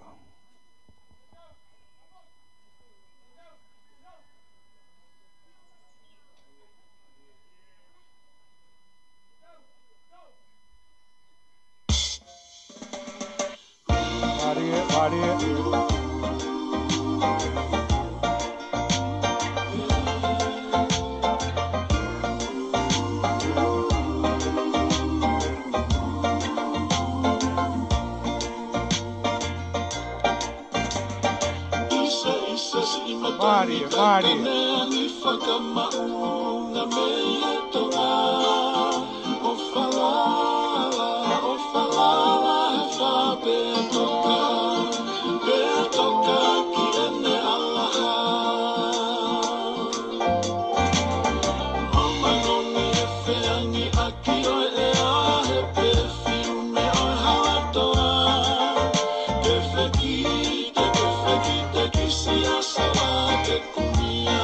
Malo.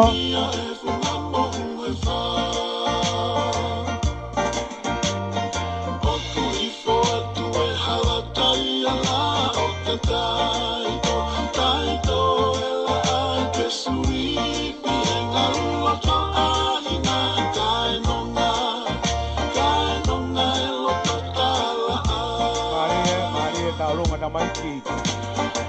Malo sekapan.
Malo. Motu beai kai fama popo mai. Ko e te tau hokot kurewa ki e tau longa ai koristu tuku whakakatoa. Tau e ono noa. hono nima ki e ua nima. Tō mai ko te tāpua ki e kuto i e tau katoa ngai ahoni. Maupe ko stutoko. Taim te tau teu paipa mo e maulu ulu e tau ki a ko e tapunia o ngai whakameite o e ahoni.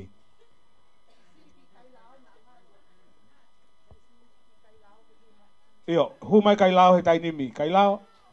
Humai ki loto tainimi koe kapaini ku o mau koe.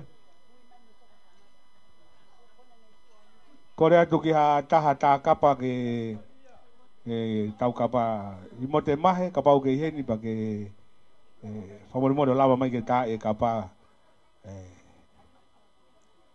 nama mei tā pe mo pure ako ka ku mea o manima. Kai lao ki loto.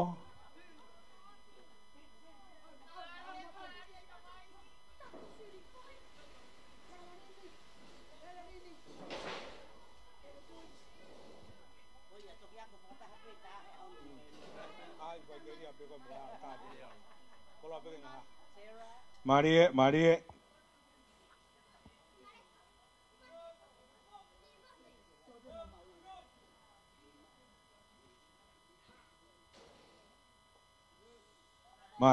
da maiki.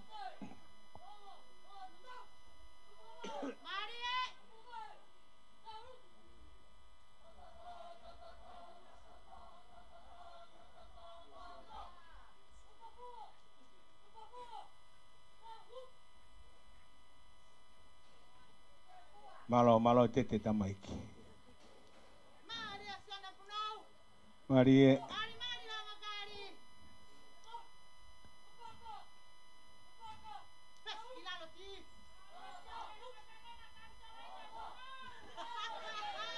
Mari.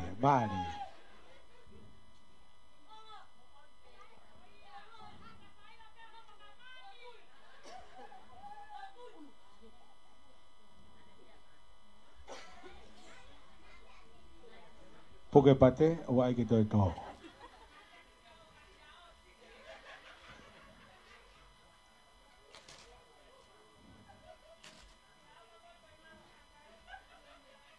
Marie. Marie.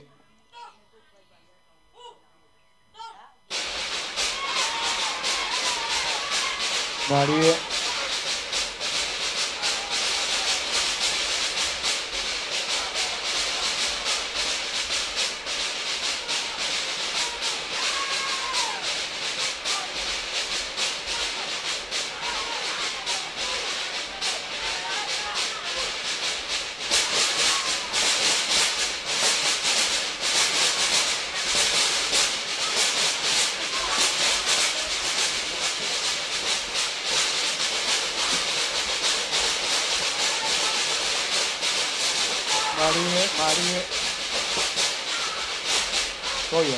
Toia. Alue ta ono no ya tari mai kono ai kona ya koi. Fia e mea koto atu.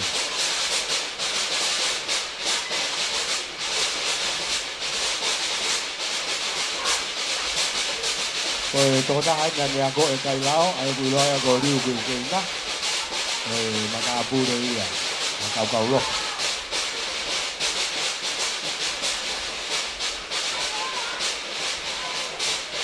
Marie.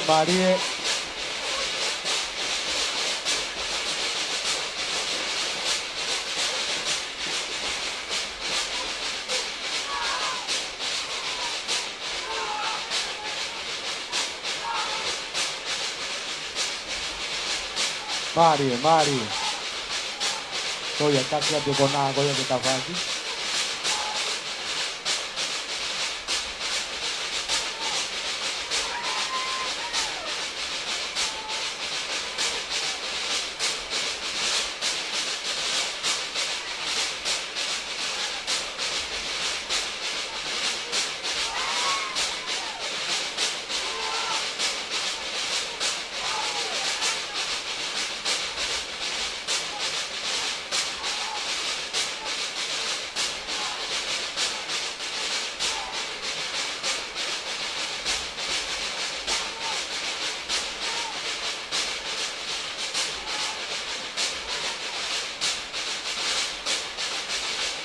Malo, malo.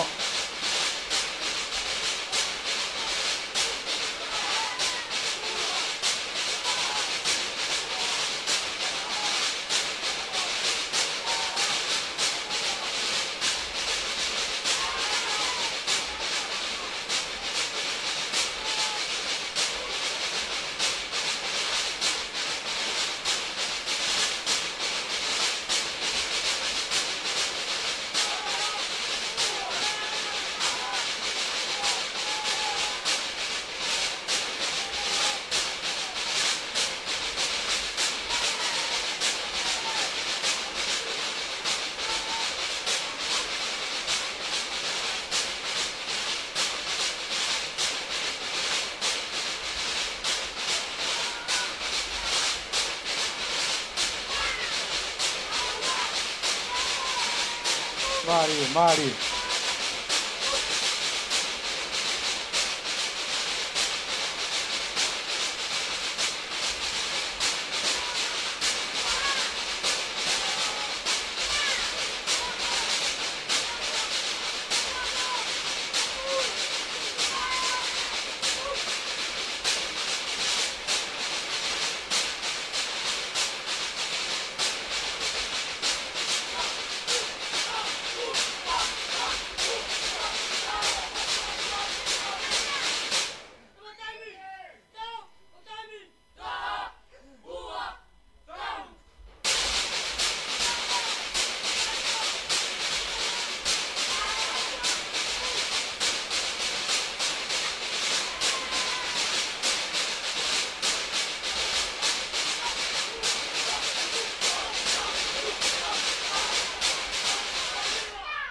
Mari.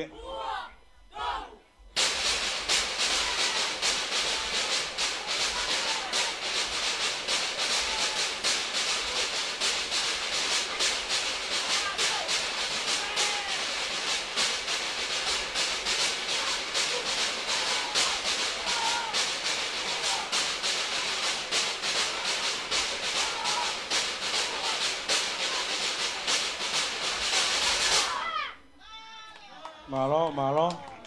Kamaro ke sai wa kone to glava ka pa awan pe nga yo la ko ni.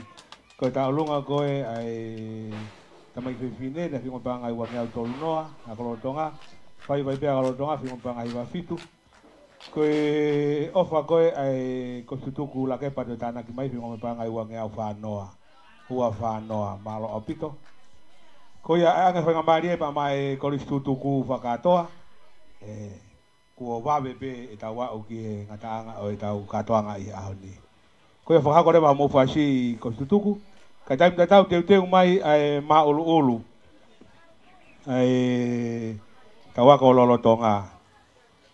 O hono hiwa ko naite o funga mohu e wha. Ko tutuku whakakatoa. Tahi wanonima ke wawe wanima. Ko tau lunga tuku eni. Mai tau ki ako.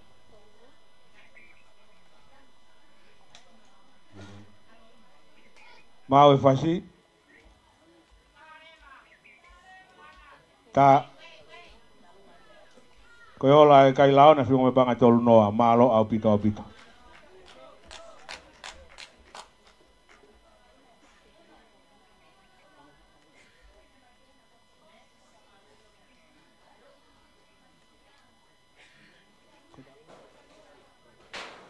Yo, tamne tau pe ko nu ke ai tau fasi ke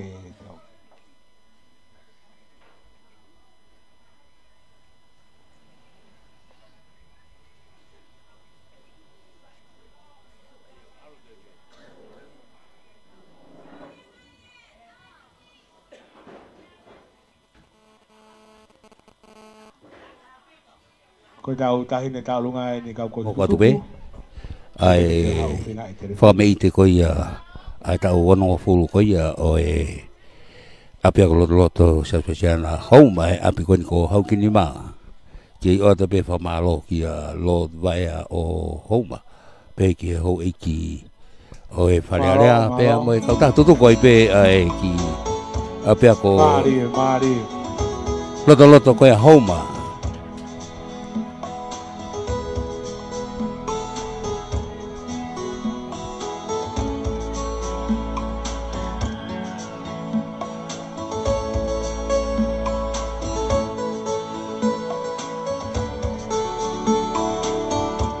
Malo, malo.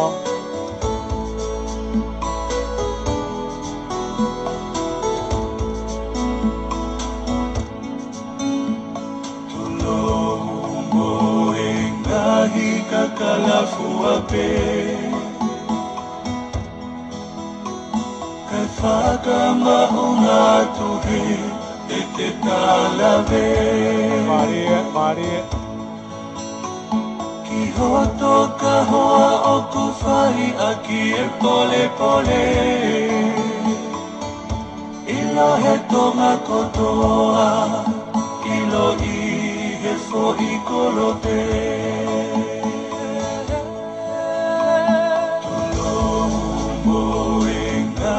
Kakalafu ape Kafaka mauna tuhe Ete talave Kihoto kahoa okufai Aki e pole pole Ilo he tonga kotoa Malo ka koi tutuku. Malo ofa boy mana tu ke kau ki ako. Koi. Kan. Tangi so imala oita akimboe aka. Otumo omoa ya aloki ke lombo oe hao.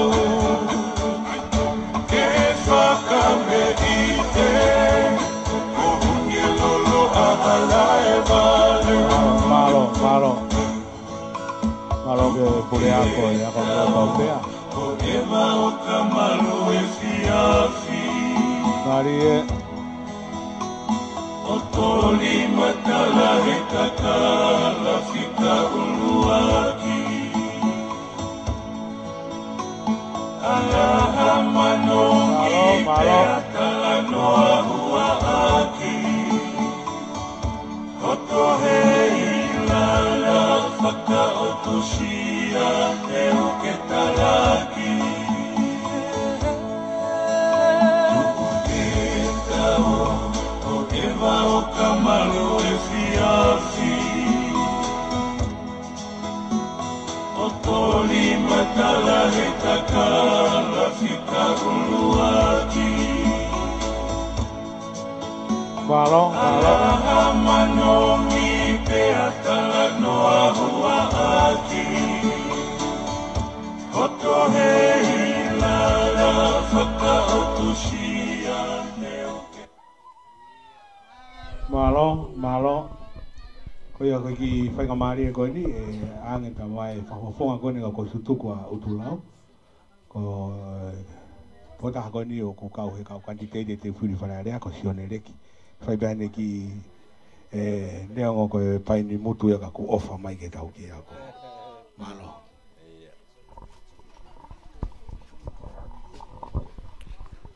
Whatapu ke awhia toa mawhia tau loto tonga. Whatapu ke kere iki ho hawe alahi. Whatapu atu ona polo waia. Whatapu atu ke kautata ki whewhekau. Whewhe ke kau koistutu ko toa pe au e ako. Loto hou mani. Koutou pe whehuia. Ai whahoa ko whai he whewhini. Kau hi ko e motuani. Ko e mokopūnau o paurine te tupou o houma. Pea ko neongo ko nofo atu ki utulau. I ngahi uhinga keke, mga hi whatongia. Ka ko whawhetai he whewhini. Tau kau whataha he whewhini.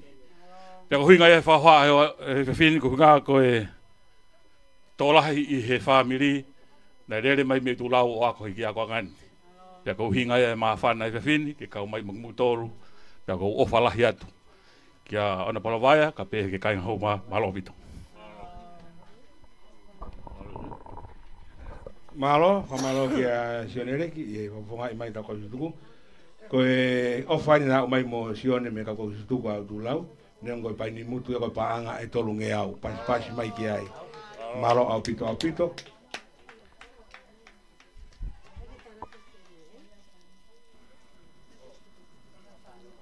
Iyo. te tau hoka tu lewa ki e whakamei te whakaosi o e aho aia ko e maulu ulu ia o ia ko lorotonga katoa pea ko hono o hiwa ko e naite o e funga mohu he wha ko e staila fo ene maulu ulu mo fa more pe me ofisi ako no to riri watu e staila fo e maulu ulu e tau ki ako sai pe e alo e tau pura ko tok sa to tai tau fo pe ka hiri pe ni fungani e taloni tau whakawhei ai whakawhe whakalangilangi o e aho ke mea mai o toa koloa mai katoanga ka ono noa o e eneki iako loto wahenga houma i apiko haukini ma ko hono kere hiri ko eni ai maulu e tau ki ako malo Mini ku whanau a he whanau ako loto koe ni a hauma he nau maulu aia koe o tutolu.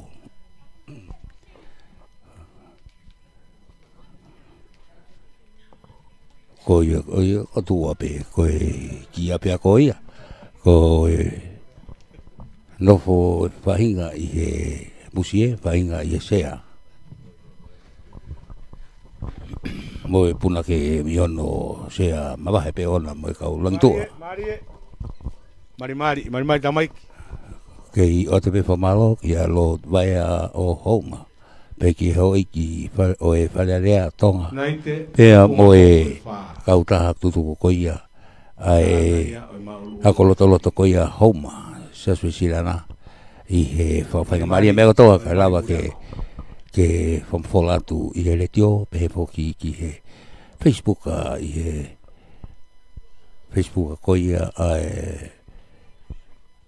Podcom FM Podcasting lau au bitu vea natula ki au pia pelangi kau ki hao pe kai ki pe toa ua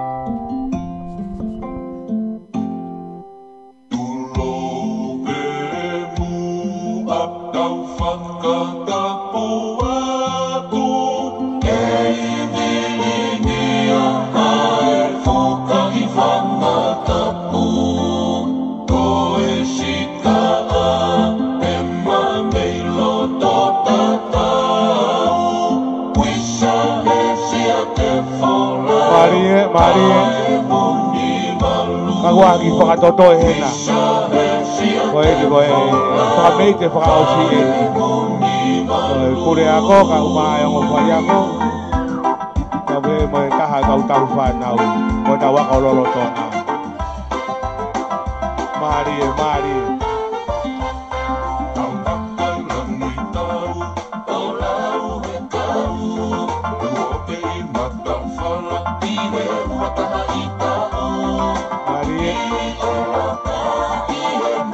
Nai te ukunga bohu e wha.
Mari. Mari.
Maria também.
Malo opito. Tata pergi fasi ka fama po opo mai ai ngai ofa ya te mutolu. Tam na tau ko mauheni ai tokoni mo ofa me he ofisia ko tau siasi me he palestini ako ko e paanga e tolunge au na lama mai pe mo e ofisia ko ma lunga ko ni ofaka ko mai mo ni ofa mai ki tau ka toanga tau no no a honi. Malo, tau hokot lewa ki more pe kau loka ka ke me anga mua ha koloa mai katoanga o ahoni o sio ai ki ka u mai koristu tuku ka uma ya kololo tonga pe ka hiria e toki fa kolewa ofisa ako me he potnga ko tau si atari o koloa ko ya malo apito. Ia te wini hoko atu e pokalama ki mea toi koloa me he whawharangangi lot vaia ki he kātoanga ko ia o e aho.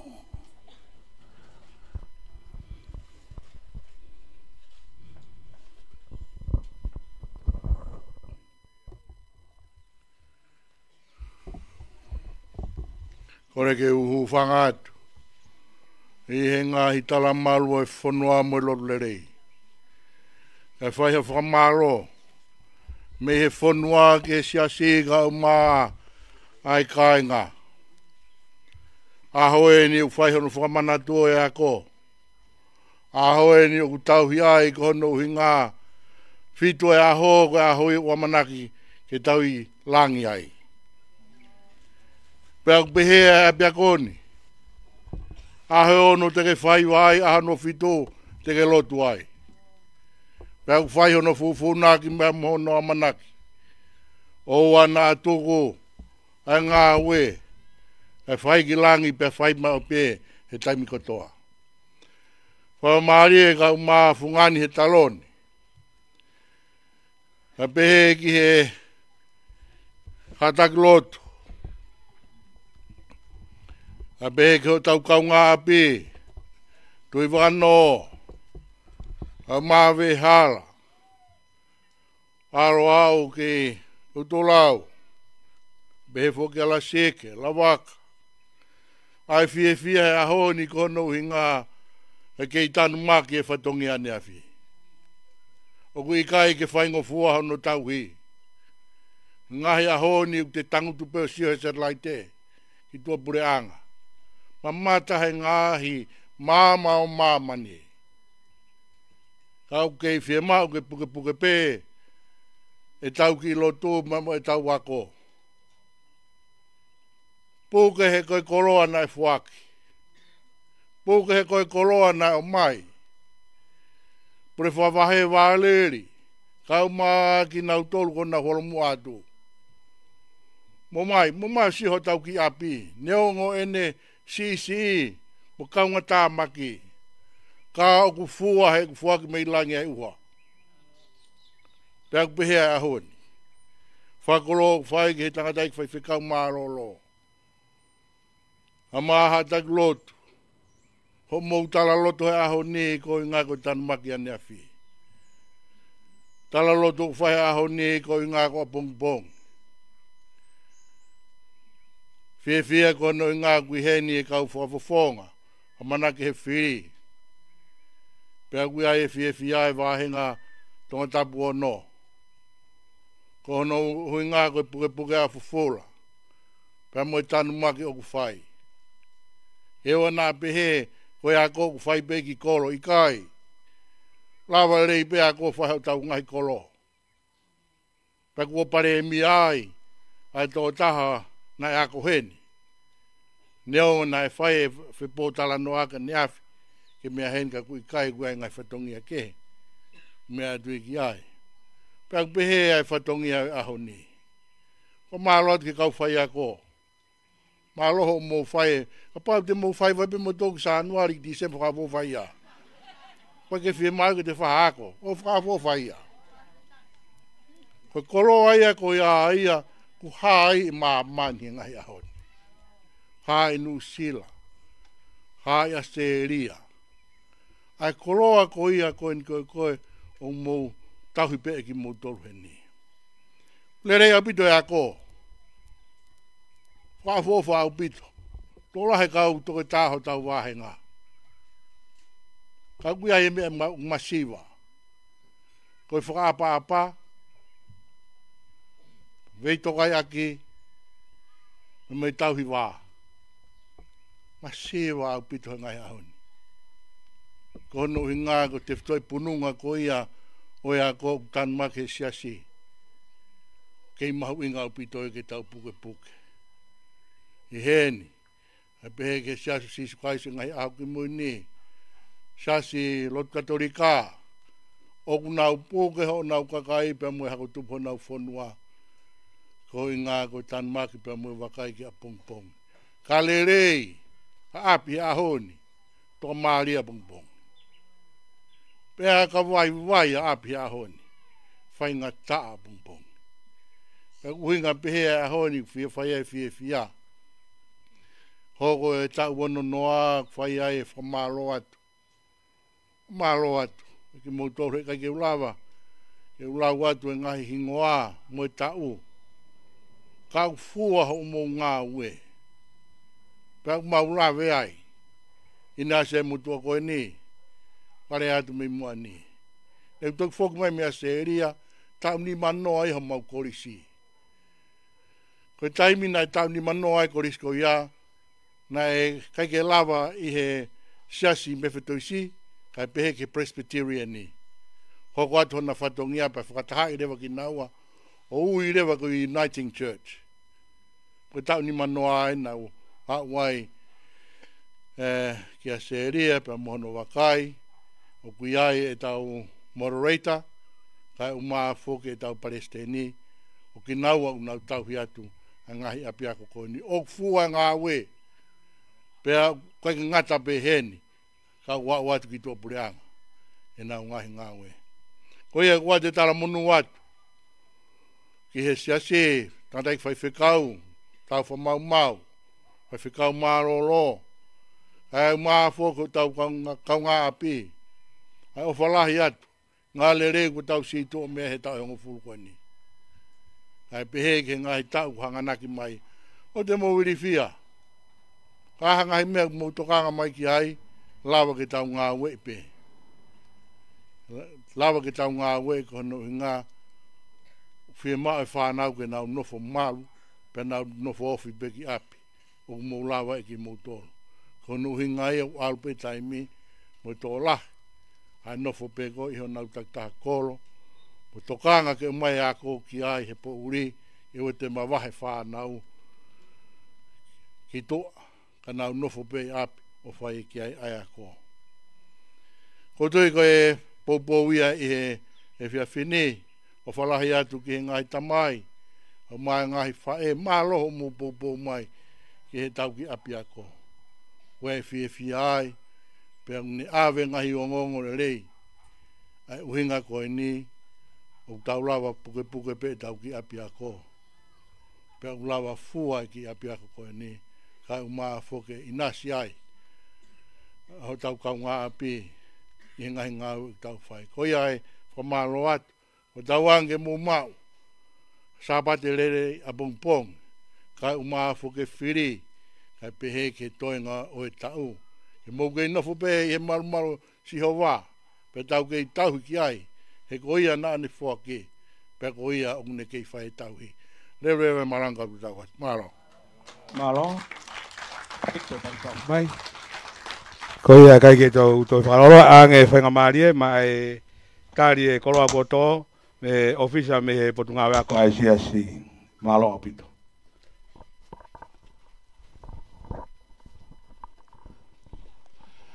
Tamu tua ku awhiho tau lotolotonga.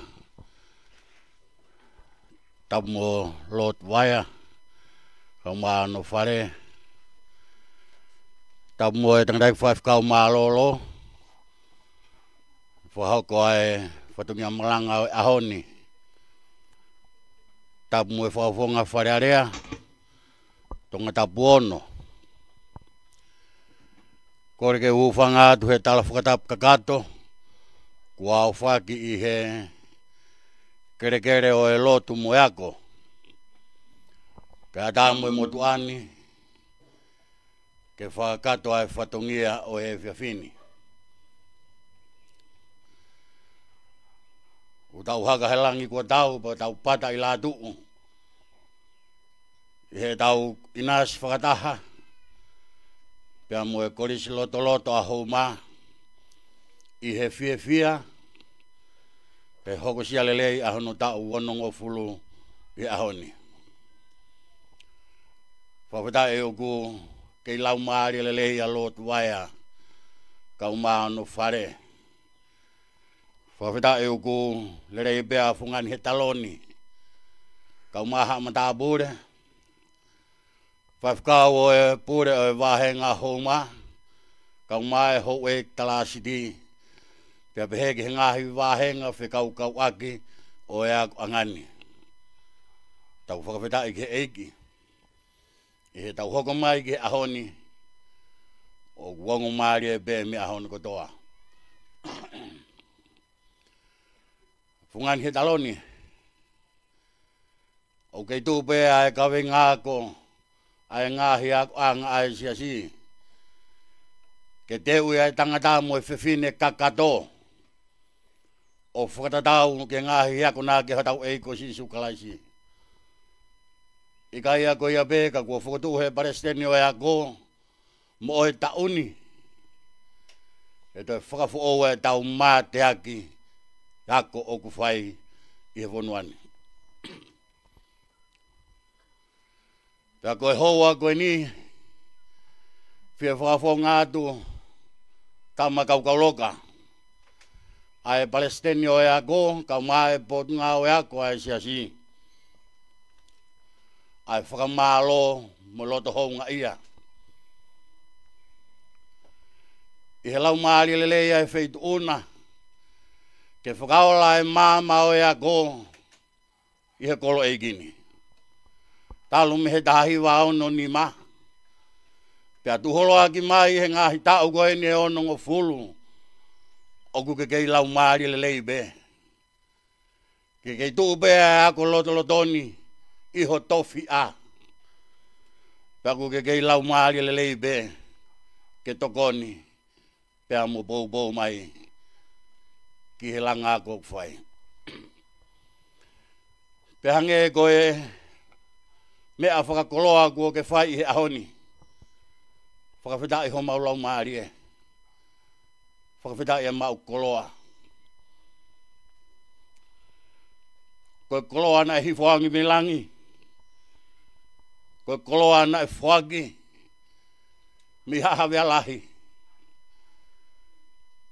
koloa ko tai maari ai ai funga mohu he wha kau mai ngahi wahenga takatakai ono ngahi kolo koia be oku ahi ai pot ngā waka siasi ai burako kau mai ne kau whaiako ke kei puke ke kumuni ai koloa ko ia he oku tokoni ki he lotu ki he ako ki he langa whanua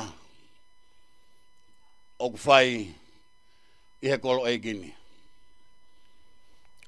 Mōni o mea, uretai poto he whanuani, kau mai ngahi matai tohi,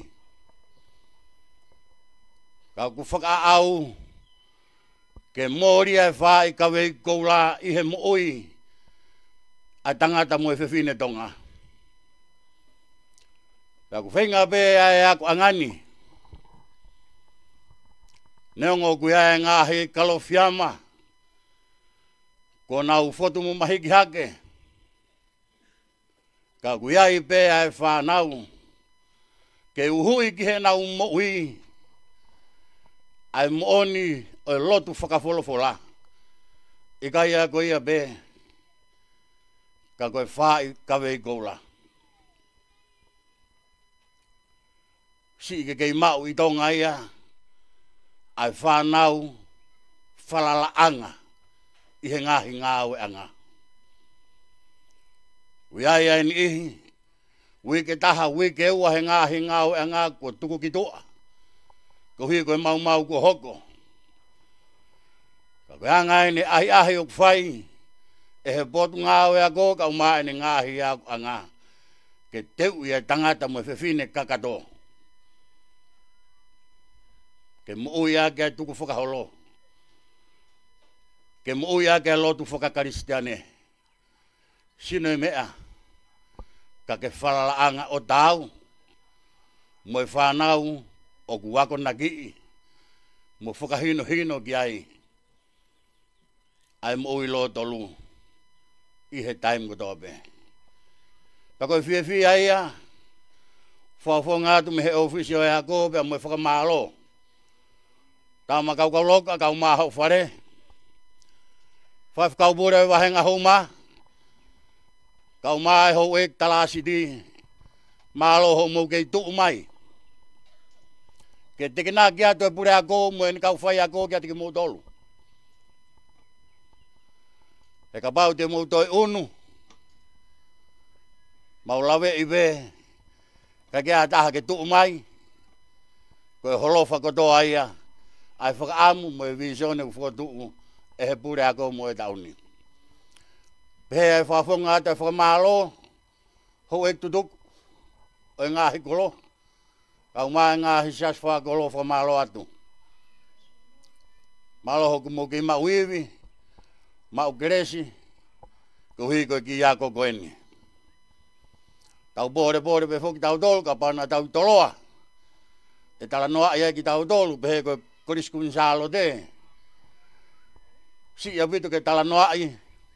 Na tau ako hea ko loto a houma. Kako e ahoni ku whai ho tau whakakoloa. Waku tau tua ki whaalere ai mo tau amanak lelei. E toni ki tau tolu e heivi. E lau maare o tua mafi. Hoko atu ai langa ako. Hoko atu mai whakahoko whatongia. Ke whakatupu hoi fua ki o tua. Wai tala munu atu. Kau kaloka, kau maho whare. Whatawangi a ngai munu milangi. Whakloa ea kai whaitu ona. I he whakauto o talelei o kuwhai. I he whunga wakai lotu, kau maho whanua. Pea pehe, ki he ako angani. Tala munu atu ke whai whakau marolo. malo e mau kolo le lei. Ka venga ko ke omi mo ki mau dolu i ahoni. Te ke tari ia. Io. Te mau tari ai e ko sisu kalaisi. Te mau tari whakatahaya moia nane whakau mai. Pa te mau tari pe hataha e awhe mai ki he abini. He kai te mau whakasitu ai. Hataha e fia ke awhe mai ke lotu. Ke ako mo ngā aue i he abini. Ka munu atu ke whawhonga whare area. Kau mai kau ngā kandidati. Tala munu atu ke whakau bure wahenga. Mo ki mau dolu hono kotoa be. O ku tau i he api ko hau kini ma. Whakarawang ke toa maafi mafi. Kini ki te taki mo tāke kina ki tau dolu. E ngai whakahoko kotoa, whatamia kotoa be ko tau whai. Koe au pehe ai whakau haa. Pea mo e fia. Lewe malanga ko te tau atu. Alo. Malo. Tuki pas mai. Fungane talon ka ma fai mamarie. Ko to e ko loaia. Pea ko tau patala ko tu hakaelangi ko tau. Pea ko fai no whakakato e tari e koloa. Lelei o e aho. Pea kai te whakalo loa au. Ko tau me ite. Tewo tau lau maare ka pongpong. Ko ki whakao sipe ko e whakawhi ea tua e whaiwhikau pure ako mālolo, ka koe whaiwhikau fotofiri ke lawa mai mua o whakakato e tau lotu tuku. Pea ne whakahoko atua ipe a e ola kotoa o ofa ko whai e koristu tuku, mo ofa ke ako lolotonga i he ahoni. Ka e whakaosi aki eni, mea ipe he te pire koe ni ilo e kau whai whekau, mo mea koe kau ngau eni o e reti o, pea mo ki mau tolu koni e te pire koe ni maha ki whai ngā maari o ka pau te mou loto le reiki ai, i e tuku e tau kātoanga. Koe i o whakawhei a whekau pure ako malolo.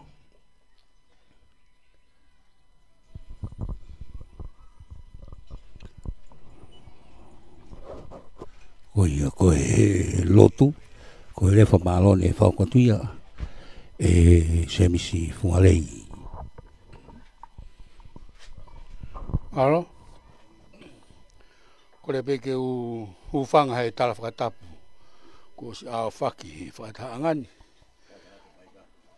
E tuke whakakato e whatongia ko tuutuunia, kia te au he hoa koeni, ke whakahoko atu. Ai ola e tau konga hono tolu o e ngau angani. E mahalo koe uho ia e tau ngā wehe ahoni. I he ngahi mea ofa e ako tutuku, whiunga pia mo e ua mano o no awhi whitungea walangofu maa whaa. Mea ofa e ako lolotonga, whiunga mo e mpaanga ni maafe te au walangofu maa hiwa. Lord Vaia, mohono whare, whiunga me pāngai tahamano. Kātoa, ai kātoa ngai ahoni, mo e tau ofa ki he apiako tau ofa ai. Whiunga me pāngai whamano, tahawhe, hiwangiau, whitungafu mātolu. Mālo ko ho tau kolo ai kua tō. Pea ko whai he whaiwhikau mihe ofisi. Ko tau whawhonga i e tari ai koloa kua tō. Ka tau hoko atumua. Ke whai ha tau whakawhita e whakaosi. Tau kau ke whakama lo ia tamai alola marieka.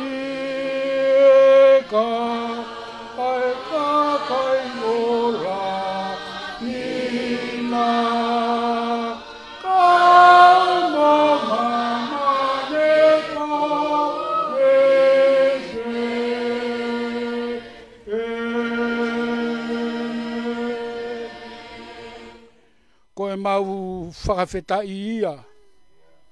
Koe mau whakamalo ia. Aki ho mau kotoa. Koe kātoa ngai ahoni mohono maalari. Whakawheta eki. Moi kuna e kau loka. Moi ka ingani. Pea mau kau whataha he taau. O e fia e whakawheta ini. Potunga o e ako e siasi. Moi ako lolotonga.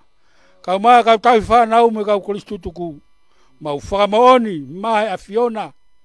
Kokoe pe. Ho mau pāre tua. Eki e. A wheitau lalo e a Fiona. Whaitāpu kina mai. Tama ko kau loka. Kau maa si ono whare. Pea moe kai ngani kotoa pe. Eki koe mau huia. Moe mau lotu. Mau koreni he kreso mau eki ko sisu kalaisi. O whalahe o tō tamai whio me lau maari maani. Ke ia te mau tolu kotoa pe ia. O ta ngata. Emeni.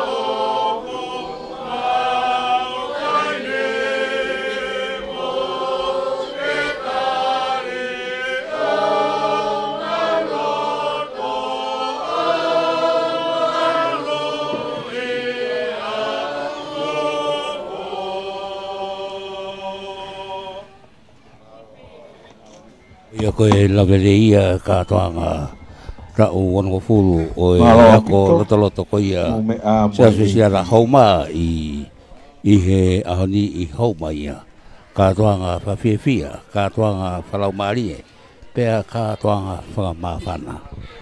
Ko ia koe lawere ia, pea kuatai pe whamalo ki a Lord Waia o hauma pe woke hau eiki ko ia o e whalearea tonga.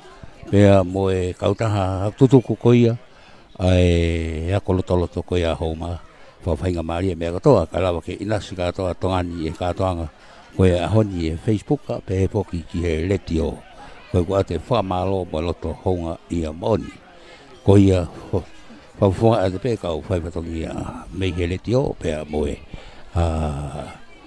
Facebook ko onesi saloni ka maa poki Pita Tagafoa, pe foki kia risiate tanatohi, ka maa foki Filisi Loa Manu.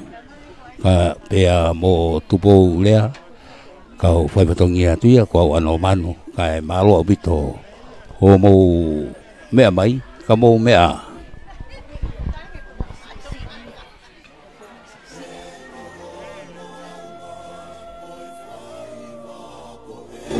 Koe kumipe, ai melino.